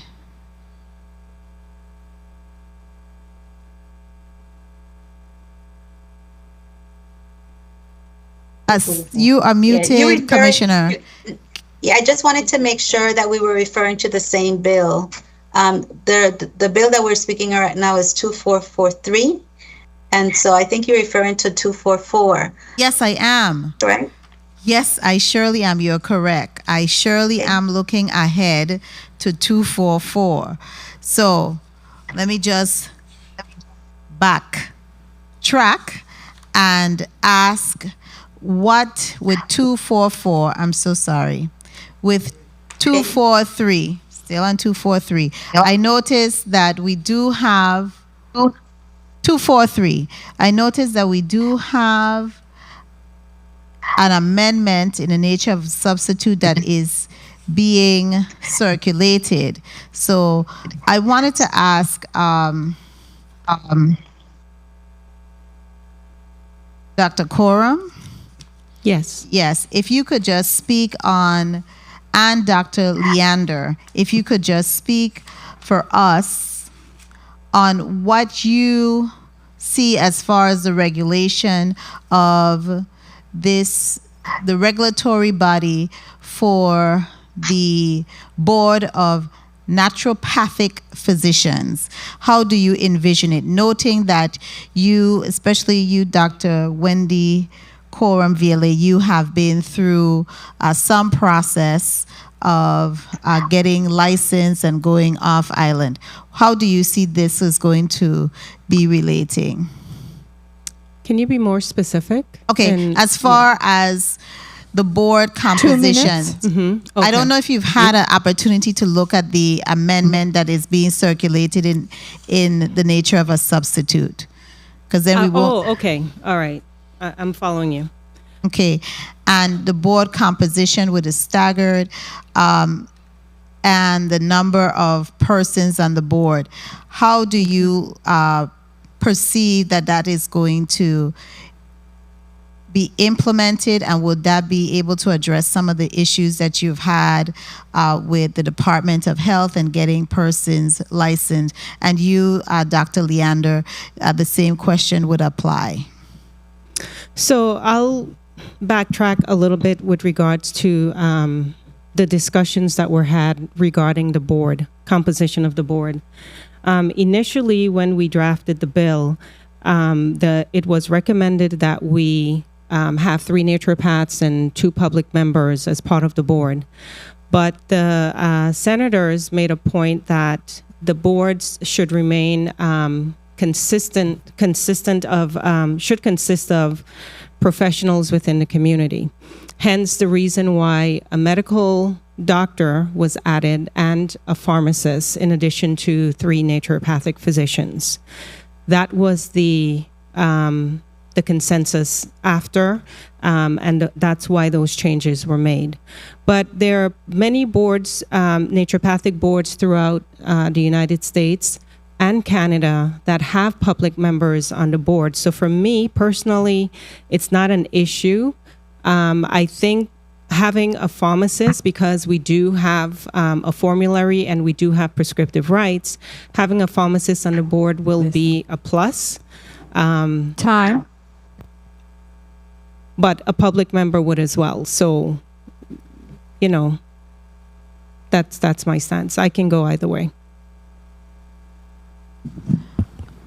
Okay, you want to wrap up, Senator? Yes, with one follow-up question, and it's a question. Thank you, Dr. Coram Viale, for that answer regarding the board. Now, for you, we'll put a pin in it for Dr. Leander. For you, Commissioner Encarnacion, regarding your testimony on 244 and to the question I initially asked, what are your concerns? You mentioned that you are concerned with the safety ramification of the expansion. What were those specific concerns you have? The This is again in reference to 244 versus the current bill that we're speaking to. So if the chair is okay with that, then I'll go ahead and answer the question. We're speaking about two different bills, so chair. You may proceed, Commissioner. Both of the bills are in the same block, so you may comment on it. Okay. Thank you so much. I just don't want to make sure that we're in line. Understood. Okay, good. Okay, the concerns that we have, and I actually have Dr. Hunt here, Caesar, who can also respond. But the concern, I think Dr. Quorum spoke to it as well, and that is looking at the expansion of services, the expansion of medications that's going to be given, just to make sure that we have full regulatory oversight, having someone from the pharmacy board as well as a physician, if at all possible. I wouldn't rule that out, but also someone from the community that actually is very neutral to the conversation, I think would be beneficial.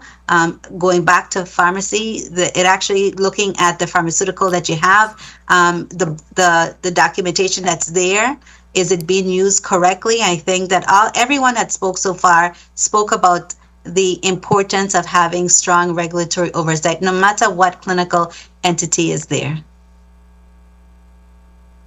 Okay, thank you, Mr. Chair. Mr. Chair, may I just wrap up? I'm looking at I don't know, Commissioner Encarnacion, if you had an opportunity to see the amendment that is being offered in the nature of a substitute, but it does speak to having a physician as part of the naturopathic board, the board of naturopathic physicians. So some of the concerns that you mentioned should be addressed with the composition of the board based on the new amendment that has been circulated in the nature of a substitute. Thank you so much, Mr. Chair, for the leeway. You're being very generous, and I really appreciate that. Thank you kindly. Thank you very much, Senator Joseph. I wanted to ask a question to you, Dr. Quorum, regarding the amendments and the specificity of the amendments. I know we're asking for the board of naturopathic physicians, 4 naturopathic physicians licensed to practice naturopathic medicine in the Virgin Islands, 1 physician licensed to practice in the Virgin Islands who practices integrative medicine, and 1 member from the community who is versed in herbal or natural remedies by training or experience. Now, are we going to, do we have persons who practice, physicians who practice integrative medicine? Is there a way to determine who these individuals are? I mean, a general licensed physician, and you're saying they must practice integrative medicine. First of all, what is integrative medicine? And is that something that we can readily find in the community? Integrative medicine, well, it's been defined in many ways, but it's really a combination of quote unquote alternative or complementary medicine with also conventional medicine practices combined together. So from that perspective, I can understand the bill, and I'm assuming that's what Senator Whitaker meant when she used the term integrative, because we are trained in, we meet all the requirements of a medical school education in addition to learning the natural non-toxic therapies. So as far as the public member is concerned, they don't necessarily have to be versed in herbal medicine or natural therapies and the like. It's just a community member pretty much, because they can certainly bring a different perspective to the board. So having that person as an addition to the board might be something that we can explore, as opposed to replacing the pharmacist with a public member. Okay.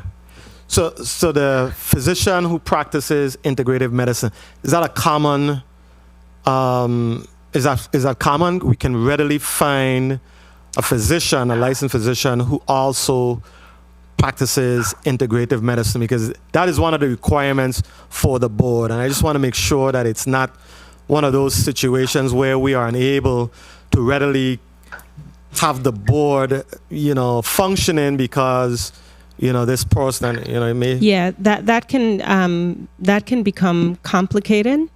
And again, it depends on how you define integrative. Okay. And which means we're going to have to go back to the bill and make more changes to define integrative medicine, what that is, among other things. So hence the reason why I feel the definition should remain in their pure form and not be altered at this time.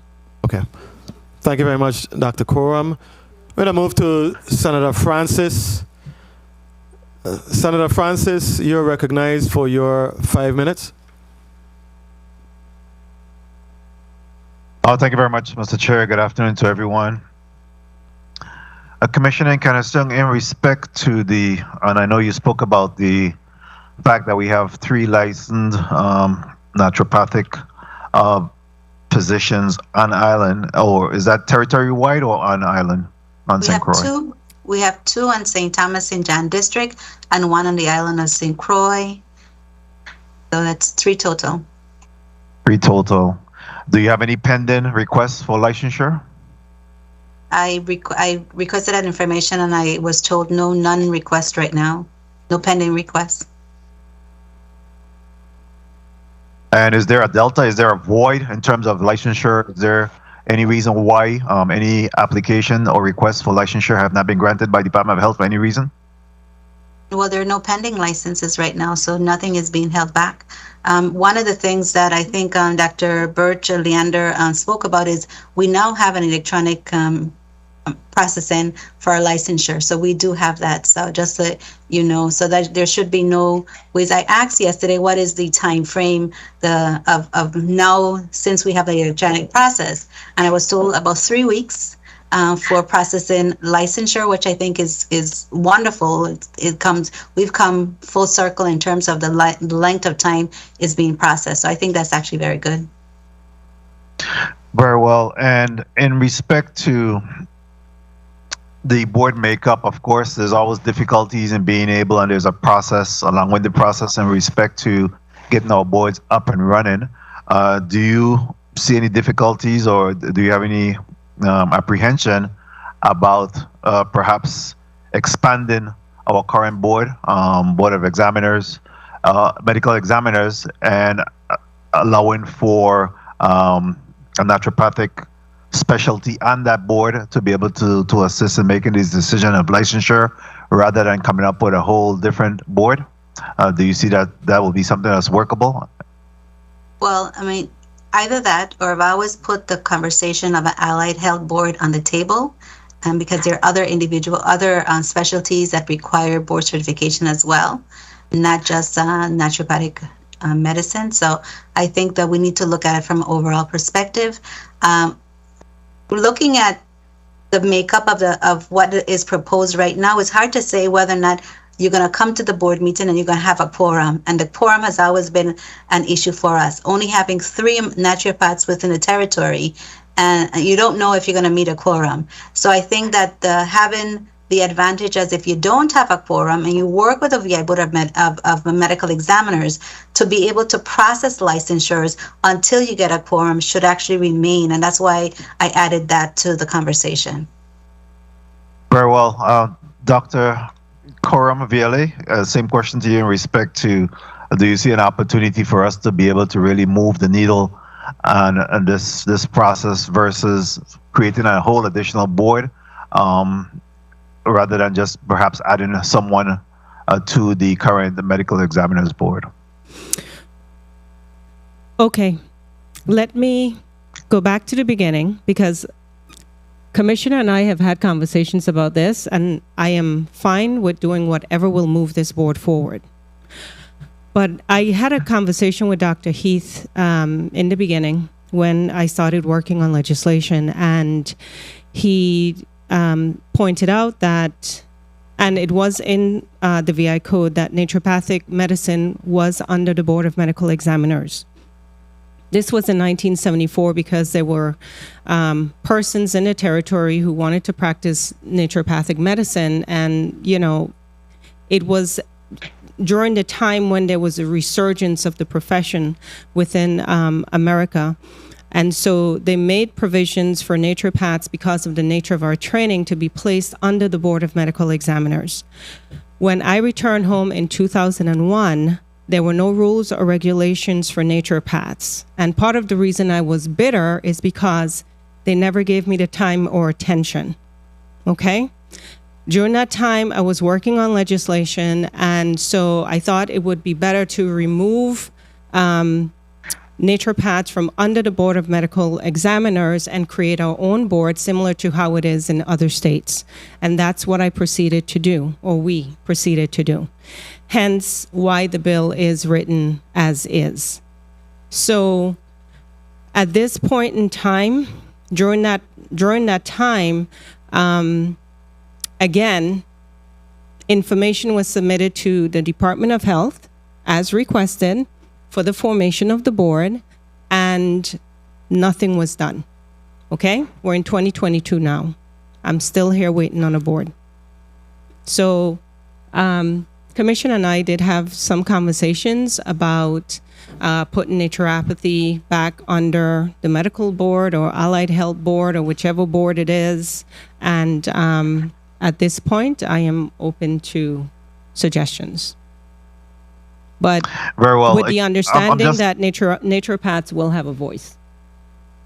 Correct. And that is my desire as well. But I'm just a little bit concerned that we create all of these specialty areas, and rightfully so, but that we create boards for each of these specialty areas. And where do we draw the line? You know, we have board of dentistry, we have board of psychology, psychiatrists, ophthalmologists. I mean, we just keep creating boards and boards and boards, and you know, putting them on the books, and then we're not really filling these boards, and we're not able to really move the needle and get things moving on that respect. And I think that at some point, you know, there needs to be some consolidation, you know, until we're able to really get our healthcare to the level that we, you know, certainly would like to see it move into, and then we could have all of these boards. But as it stands right now, it's so difficult in being able to find board members, and certainly, you know, I'm just a little concerned about, you know, all of these boards. But I'm here to support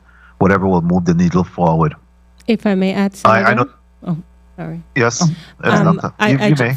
For the record, I just want you to know that there are persons from the Virgin Islands who have gone to study this medicine. Some of them did come home, but during the time that they were home, we were still having issues with getting the board in place and still having issues with the Department of Health. So many of them left the Virgin Islands, which is why we only have who we have right now. And for the longest time, I was the only one practicing here because of that. So I just needed to put that on the table. There are people who have been calling me, contacting me through the American Association of Naturopathic Physicians who are interested in moving to the Virgin Islands and practicing. So we may have 3 now, but we can potentially have more if we have a board in place to provide licensure. Very well. My time has been called, and I want to be respectful to the time, but I think that there is some, whether this bill move forward today or not, I think that there's some additional discussion that needs to be had, you know, so that we could really address this particular issue for all involved and get all of these stakeholders buying in it. Thank you very much, Mr. Chair, for the time. Of course, Chair, Bill number 34-0244, which we've also asked to comment on, was moved from the Committee of Jurisdiction, Health, Hospital, and Human Services, and I'm in support of that measure, as well as the amendment that will be coming forward. Mr. Chair, may I say something? Yes, you may, Commissioner. Okay, I think it's important to note that if indeed there are other individuals who are interested in having a license of naturopathic medicine within the territory, that we are ready to assist based on the act that was passed until we can get a board set forth. And then when we pull them in, then of course we can discuss the having the board, because the bill is already in place. So Dr. Coram, please contact me, contact Deborah Richardson Peter or Renice James, who has been working rigorously on all of the licensure processes. Will do.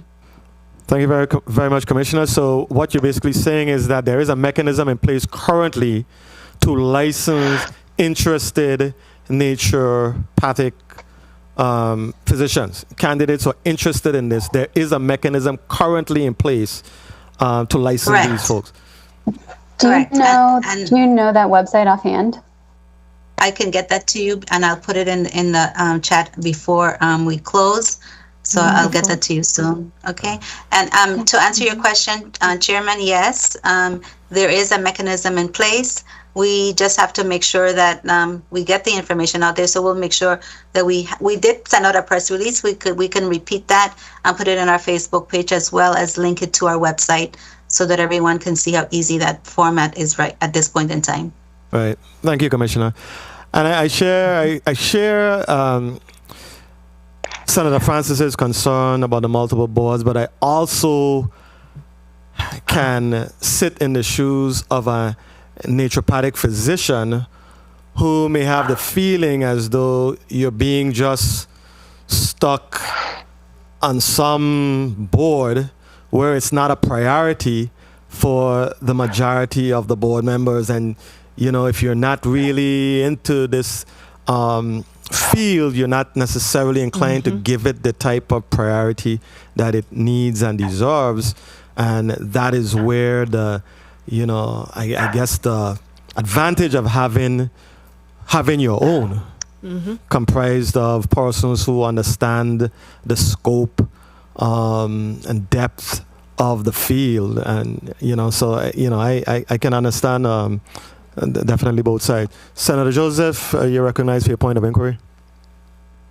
Thank you so much, Mr. Chairman. I do want to ask a question regarding the whole licensure as well as payment. Do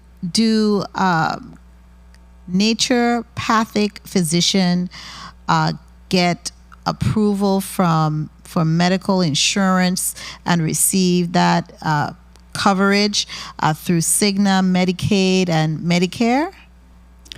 Through major insurances like Cigna, Blue Cross Blue Shield, I think in some states Medicaid, but not Medicare at this point in time. That has to be an act of Congress, from what I understand. So until they approve that, then I know the association has been working towards that, but it has not been approved as yet. Okay, thank you so much. That's very noteworthy. Thank you very much. Senator Johnson, you're recognized for your 5 minutes. Good afternoon. Thank you very much, Mr. Chair. Good afternoon to the testifiers. It's quite interesting here today, and we can see that this naturopathic medicine been around for quite some time, but still seems to be very stagnant. And my question will be to Dr. Coram and Dr. Leander Bridge. What do you think should be the requirements for a person who received the naturopathic medical training in a foreign country? Actually, I believe there are a couple universities, I think in Australia, and maybe Dr. Leander, if you know, you can chime in as well. But Australia and I think England that had programs that were substantially equivalent to our training in America. So what requirements? Do you recall any of Yeah, that? I can speak to that. As far as I know, at least in the U.S., you have to have gone to a school that allows you to take NPLEX 1 and NPLEX 2, and that's those schools are only found in America and Canada at this point, as far as I know. Yeah. Oh, okay. All right. Well, I know there were talks about that, so I don't know how far it had gotten. But definitely the schools in Canada are substantially equivalent to the education that we receive in America. So someone did you coming say that from... equivalent? Say that again? Did you say that it is equivalent? Definitely, yes. And actually, you'll find Canadians come into our conferences and conventions in the United States. So yes, and we're very connected with the Canadian schools. Sorry. No problem. So as we have this discussion, what guides the practice of naturopathic medicine? We have a set of principles that guides the practice of naturopathic medicine. The first principle is the vis medicatrix naturae, which is the healing power of nature. So naturopaths pretty much are facilitators of the healing process, because we believe that each person have the innate responsibility and capability of healing themselves. We treat the cause and not the symptoms, although at times we do have to implement palliative care. We focus on another principle is docere, which is doctor as teacher. We educate our patients about natural medicine and the various modalities, and when we provide recommendations or treatment plans, we go over it with them, make sure it's something that they're able to follow. We also focus on treating the whole person. Not 2 just minutes. looking at their physical symptoms, but also looking at their mental, emotional, social state of being. First, do no harm is also one of our principles, and we do so by using the least force. Hence why we utilize more natural therapies before resorting to drugs and surgery. And optimizing wellness. I think there was a seventh one that was recently added as well. Did I miss any? Dr. Liana.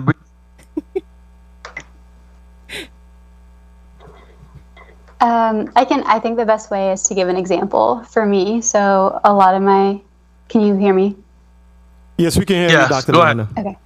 So a lot of my patients on island, for example, have diabetes, pretty uncontrolled diabetes, and they're already on 3 medications. I think their MDs are frustrated at the situation. And yet when I sit down to talk about diet, their MDs, the majority of them have never been given dietary guidance. Mm-hmm. And so setting the foundation for that is huge. We've had a lot of patients be able to come off of medications. Unfortunately, I don't have prescriptive rights on island yet. That's something in the future I'd love to fight for. Mm-hmm. But they still have to go back to their MD, have their hemoglobin A1C checked and their fasting blood sugars checked before they can come off of medication. And just being the curious person here, do both of you have a lot of patients? What kind of number in patients? I average 14 a day. Which is significant. Most NDs in the States were average about 4 to 6. That's correct. Oh. And that's average for me because I do work full-time with the government. So I have been practicing part-time. I have been practicing part-time since I came home. I've never had a full-time practice. Takes a lot. And the important thing, just to answer your question, I know it's time, but I need to say this, that, we could have 2 people come into us with diabetes, but we treat them totally different because we're focused on treating the person and not necessarily the symptoms.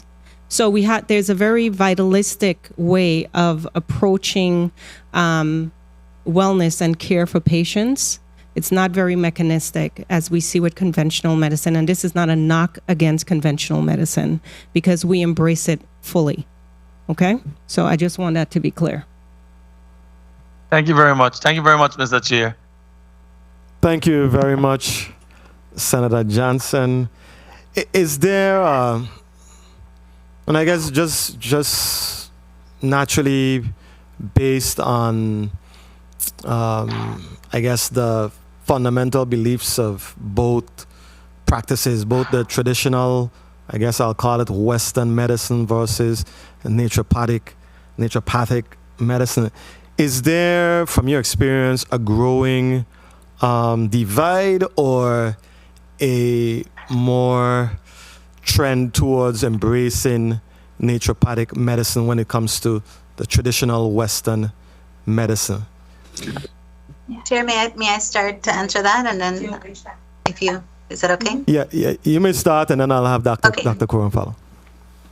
Okay, thank you.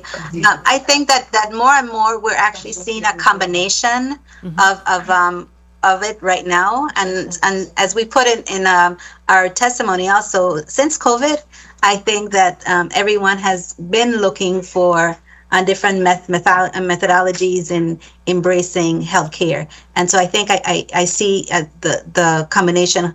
The one caution that I would say is that it's important that individuals understand the differences between traditional healthcare and traditional medicine, as well as herbal therapy and naturopathic therapy, because you don't want to do the combination of both, because that's when you can actually run into problems. For example, hypertension.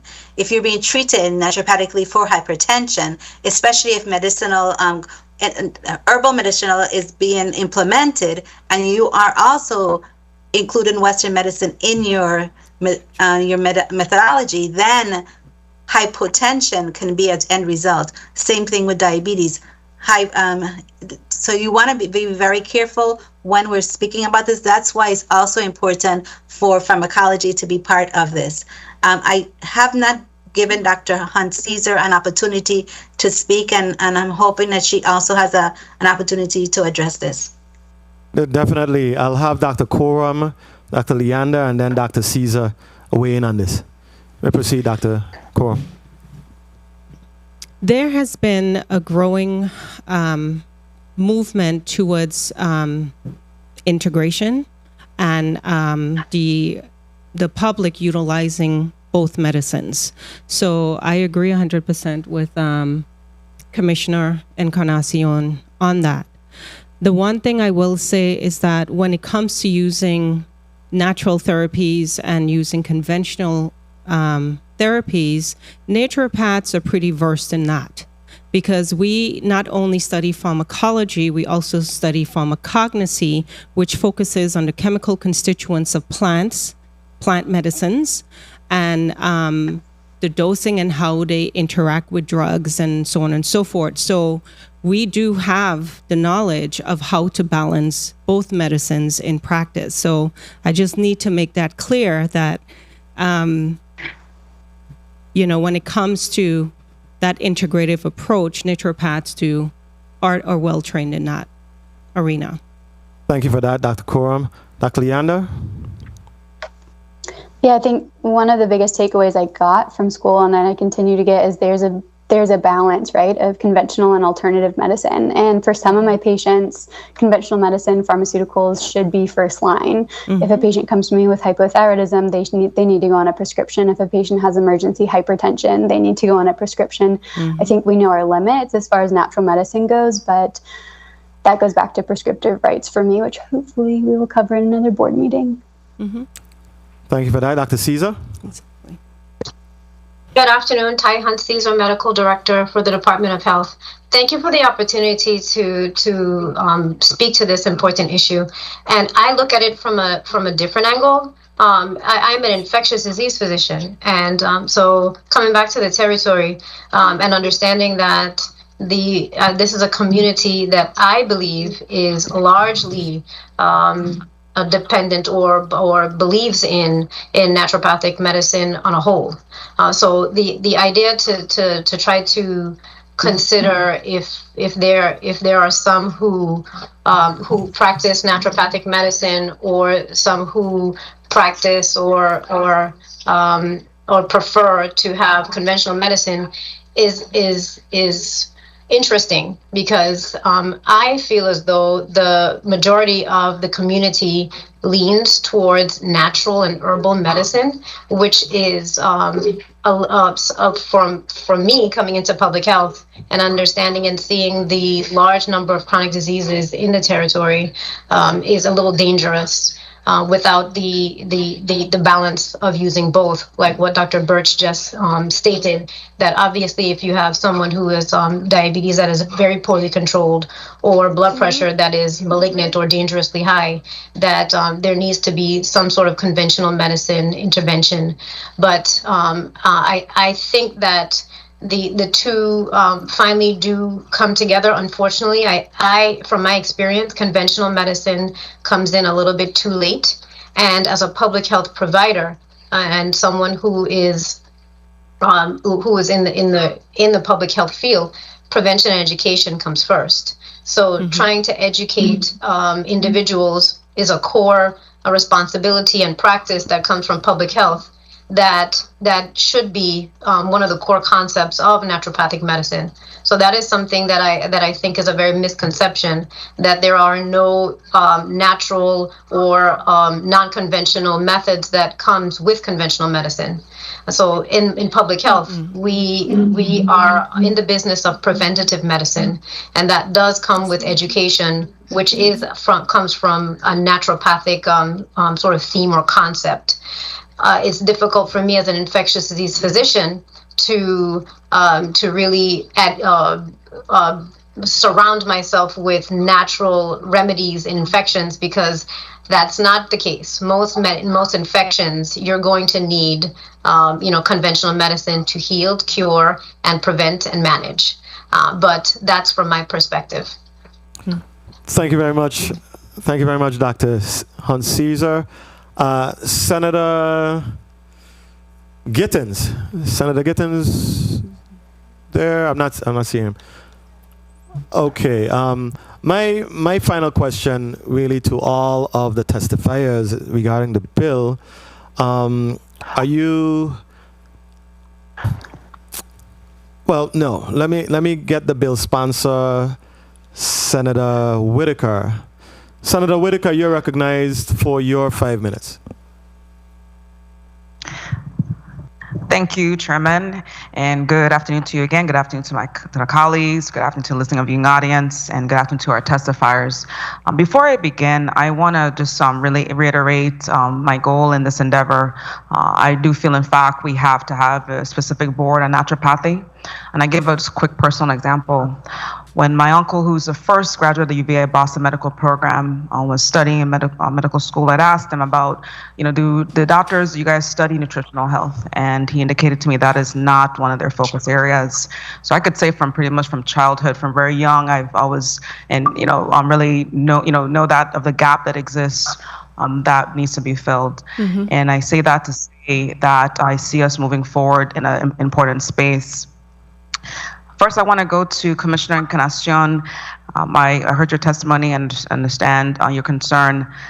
I wanted just to again ask you, what are the main concerns in either measure moving forward, as also both amended? What is the major concern with either bill? Well, in reference to the board, I want to make sure that if we really want to have naturopaths come to the territory, that we have options. So let's not hold ourselves to a board that may not have quorums. If we do not have the quorums, you cannot continue with the licensure process. However, if the act that was referred to earlier, if that stays in place, no quorum is there, but we can actually bring the license with one of the experts to the Board of Medical Examiners, so that can actually be passed until we actually have a full quorum. And right now we only have 3 within a territory. So really and truly it's to protect the naturopaths within a territory. So we can not only keep the ones we have, but bring more as well. Okay. We have, okay, so that's really, it's not a concern, it's really and truly something for you to think about, so that it would protect the naturopaths within a territory. In reference to the second bill, just to make sure that we have a pharmacist available so that he or she would be able to provide that regulatory oversight. One of the concerns, Senator, is that the bill came in front of the Committee on Health, Hospital and Human Services, but unfortunately, Department of Health, the Board of Medical Examiners, the Board of Pharmacy was not asked to provide feedback at that point in time. I think it would have been helpful for us to have been part of that discussion. So it's really and truly, I would say, I support the practices that is being presented here today. Just want to make sure that we have true regulatory oversight, has been spoken about before. Thank you, Commissioner. And of course, I'm bringing that forward. I did reach out to you, and I've done my very best to include as many stakeholders as possible. Dr. Leander, thank you all as well. Thank you for your testimony. 2 minutes. What is the biggest disadvantage of us not having a naturopathic? Well, can you reiterate that to the public? What's the biggest disadvantage of us not having a naturopathic board? Yeah, absolutely. I think as a physician on island, I don't feel super confident in exactly what I'm allowed to do as a physician. Our scope is huge as naturopathic doctors, everything from herbal medicine to homeopathy to adjustments to acupuncture. Some states have pharmaceutical licenses, so it's nice to have that consolidated and a go-to if I have questions about, what that means or if it includes X, Y, and Z. CE is helpful to be able, now we have a portal, so that's nice to be able to send that into, but ultimately it'll be nice to have a board because we just need clarity at the end of the day. And if something goes awry or if a patient is not treated well or if somebody gets sued, it's nice to have a board where we can chat through things and see what's going on and where we've gone wrong. Thank you. And Dr. Onkoram, can you also please just reiterate that and also to highlight the modality of nutrition absent from traditional medicine? What is it? Can you even speak to that as well? Can you repeat your question? Two points. One, question on what is the biggest disadvantage of us not having a board? And secondly, can you speak specifically to nutrition that is largely absent from a lot of traditional medicine education?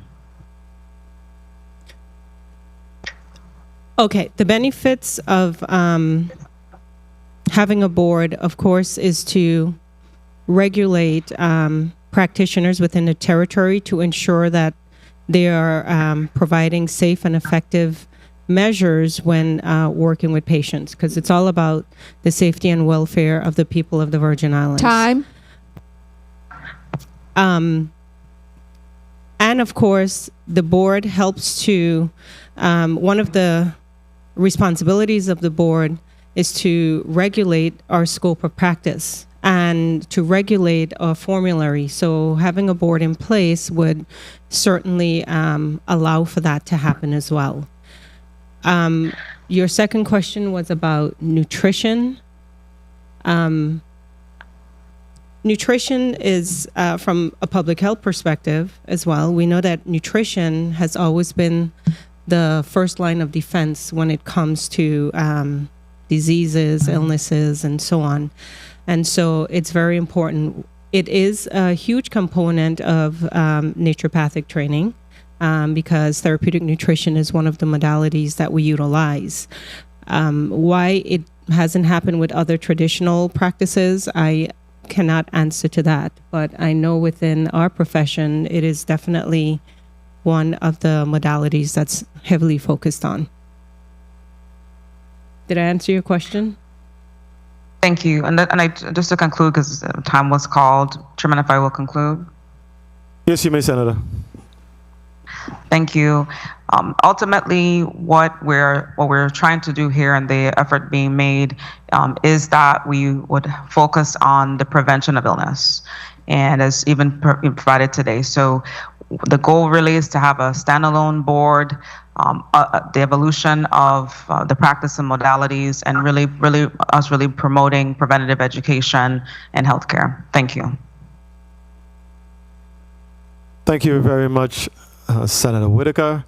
And I agree with the statements of the testifiers. I think here in the Virgin Islands, I don't know if it's just unique to us, without question, naturopathic medicine is really highly regarded. I don't know if it's a Caribbean thing, an African thing, a West Indian thing, a Virgin Islands thing, but without question, people have a great deal of respect and use for naturopathic medicine, and that is particularly why the regulatory arm of it must really be in place.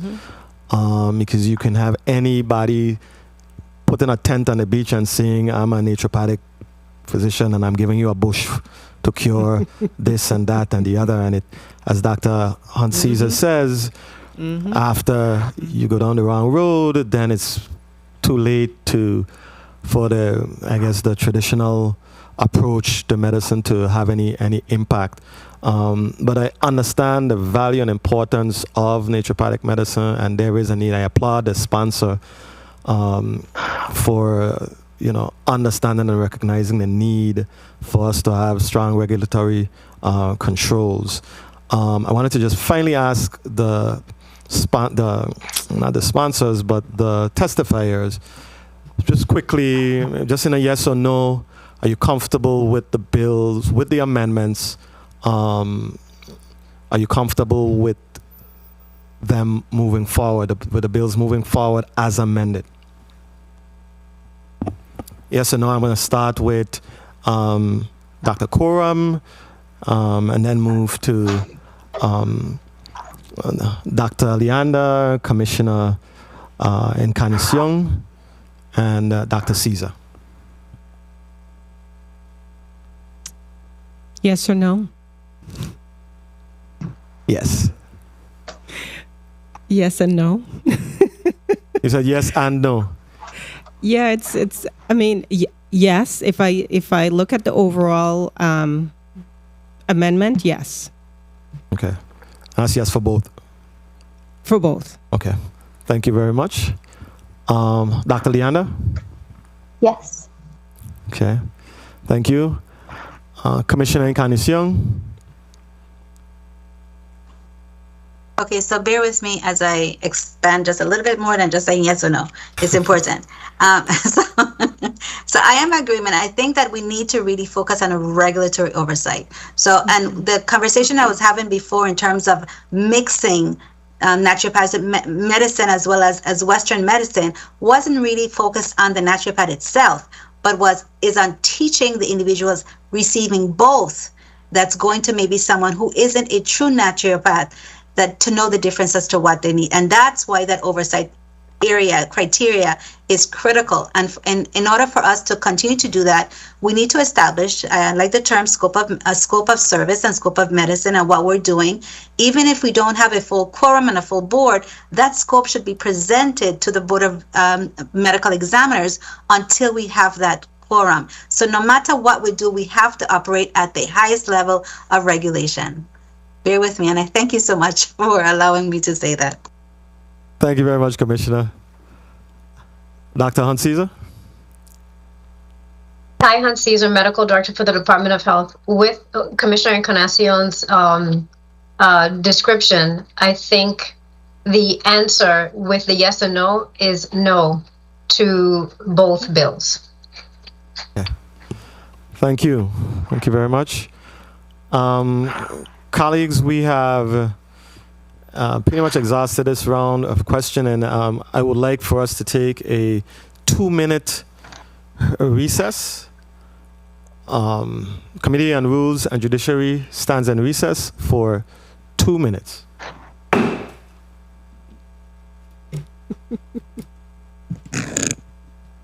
I saw that coming.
The Committee on Rules and Judiciary is back on the record.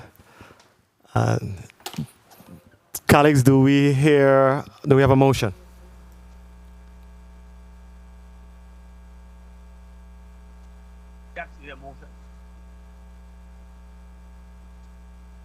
Senator Johnson, I know you were saying something, we're not hearing you. Motion. Senator Whitaker, you're recognized for your motion. Testing. You're recognized for your motion, Senator Whitaker. Testing. Yes. Thank you, Mr. Chairman. Motion. I move to hold Bill number 34-0243 once amended and at the call of the chair. I so move.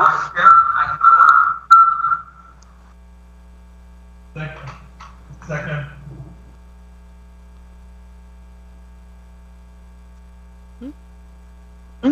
Is there a second? Is there a second? Yes, second. Okay. Okay. No, we're gonna feedback. We're gonna feedback on this. Have everyone mute their devices. Yeah, please mute your device if you're not speaking. Senator Whitaker, can you please repeat your motion, please? Motion. I move to hold Bill number 34-0243 at the call of the chair. I so move. Second. Properly moved by Senator Whitaker, seconded by Senator Joseph and Senator Gittens. Roll call on. I think that's a good move. No objection. No. Hearing no objections. So ordered. Motion. Senator Whitaker, you're recognized for your motion. Okay. Amendment number 34-599. Amendment in the nature of a substitute to Bill number 34-0244. Offered by Senator Genevieve Whitaker. Bill number 34-0244, Section 1, is amended by striking subsection B in its entirety and adding a new appropriately numbered section to read as follows. Section 1, Title 27, Virgin Islands Code, Chapter 4, Section 191 is amended in the following instances. A, subsection A, is amended by adding a sentence to read. It may include the use of electrotherapy, dimotherapy, hydrotherapy, naturopathic, manipulative therapy, and acupuncture. B, subsection B is amended with the word college by inserting comma and adding the following language as passed by the naturopathic physician's licensing examination, the NPLEX 1 and NPLEX 2. C, subsection D is amended by striking the words and therapeutic exercise and inserting a comma, adding the following language: electromagnetic ionizing radiation, ultraviolet light, ultrasound, therapeutic exercises, and therapeutic substances recognized by the Council of Naturopathic Medical Education. D, subsection G is amended by adding a sentence that reads, these medicines include, but are not limited to, extreme dilutions of herbs, minerals, or animal products, and have homeopathic proven or known effects that mimic the symptoms, syndromes, or conditions that they are administered to treat. E, subsection K, is amended by striking paragraphs 2 and 3 and striking or at the end of paragraph 1 and inserting a period. I so move. Properly moved by Senator Whitaker. Did I hear you say second, Senator Gittens? Francis. Senator Francis. Seconded also by Senator Joseph. Hearing no objections, so ordered. Motion. Senator Whitaker, you're recognized for your motion. I move Bill number 34-0244 as amended, an act amending Title 27 Virgin Islands Code, Chapter 4, Section 19A and D to expand and clarify the definition of naturopathic medicine and the physical modalities used in the practice of naturopathy. I so move. Second. Properly moved by Senator Whitaker, seconded by Senator Francis and Senator Joseph. Roll call on bill number 34-0244 as amended. Senator Novell E. Francis Jr. Yeah. Senator Francis, yay. Senator Kenneth L. Gittens. Yes. Senator Gittens, yay. Senator Franklin D. Johnson. Yay. Senator Johnson, yay. Senator Carla J. Joseph. Senator Joseph, yay. Senator Milton E. Potter. Yes. Senator Potter, yay. Senator Genevieve R. Whitaker. Yay. Senator Whitaker, yay. Mr. Chair, we have 6 yay. Thank you very much, Madam Clerk. Colleagues, bill number 34-0244, an act amending Title 27, Virgin Islands Code, Chapter 4, Section 191A and D, to expand and clarify the definition of naturopathic medicine and the physical modalities used in the practice of naturopathy, has been favorably, as amended, has been favorably considered by the Committee on Rules and Judiciary and will be forwarded to the full body for further consideration. We're going to give our testifiers a brief 20 to 30 seconds to provide a wrap-up testimony, beginning with Dr. Coram, who's here with us. Dr. Coram VLA, who was here before. Oh, Lord, you're going to get me in trouble. I just want to take this opportunity to thank the 34th Legislature for having this session and making the necessary, or considering the necessary amendments to the bill. And I look forward to having more in-depth conversation with the stakeholders when it comes to naturopathic medicine, because what was done here, we were never consulted on. And so I hope that moving forward, when the community or organizations are making decisions about our profession, that we are included in the conversation, because we were not. And I think if we did, we would have had a different outcome here today. So thank you so much. Thank you, Senator Whitaker, for sponsoring these amendments. And I look forward to working with you in the near future. Thank you. Thank you, Dr. Coram. Viola, I was saying Viola, just didn't give me a chance. Commissioner Encarnacion. Thank you so much. I have to concur with Dr. Coram Viola in that, sometimes even when we sit at the Senate, we don't really like to hear opposing forces, but it's good to have those opposing forces sometimes so that you could come to some kind of agreement and conclusion. So I agree. Let us all be a part of the conversation so the best outcome can come. However, I think with the amendments that have been made in the bill, I think we are going to see some positive and productive going forward in terms of naturopathic medicine. And like I said, the department is here to assist where needed. Thank you very much. Thank you, Commissioner. Dr. Hans Caesar.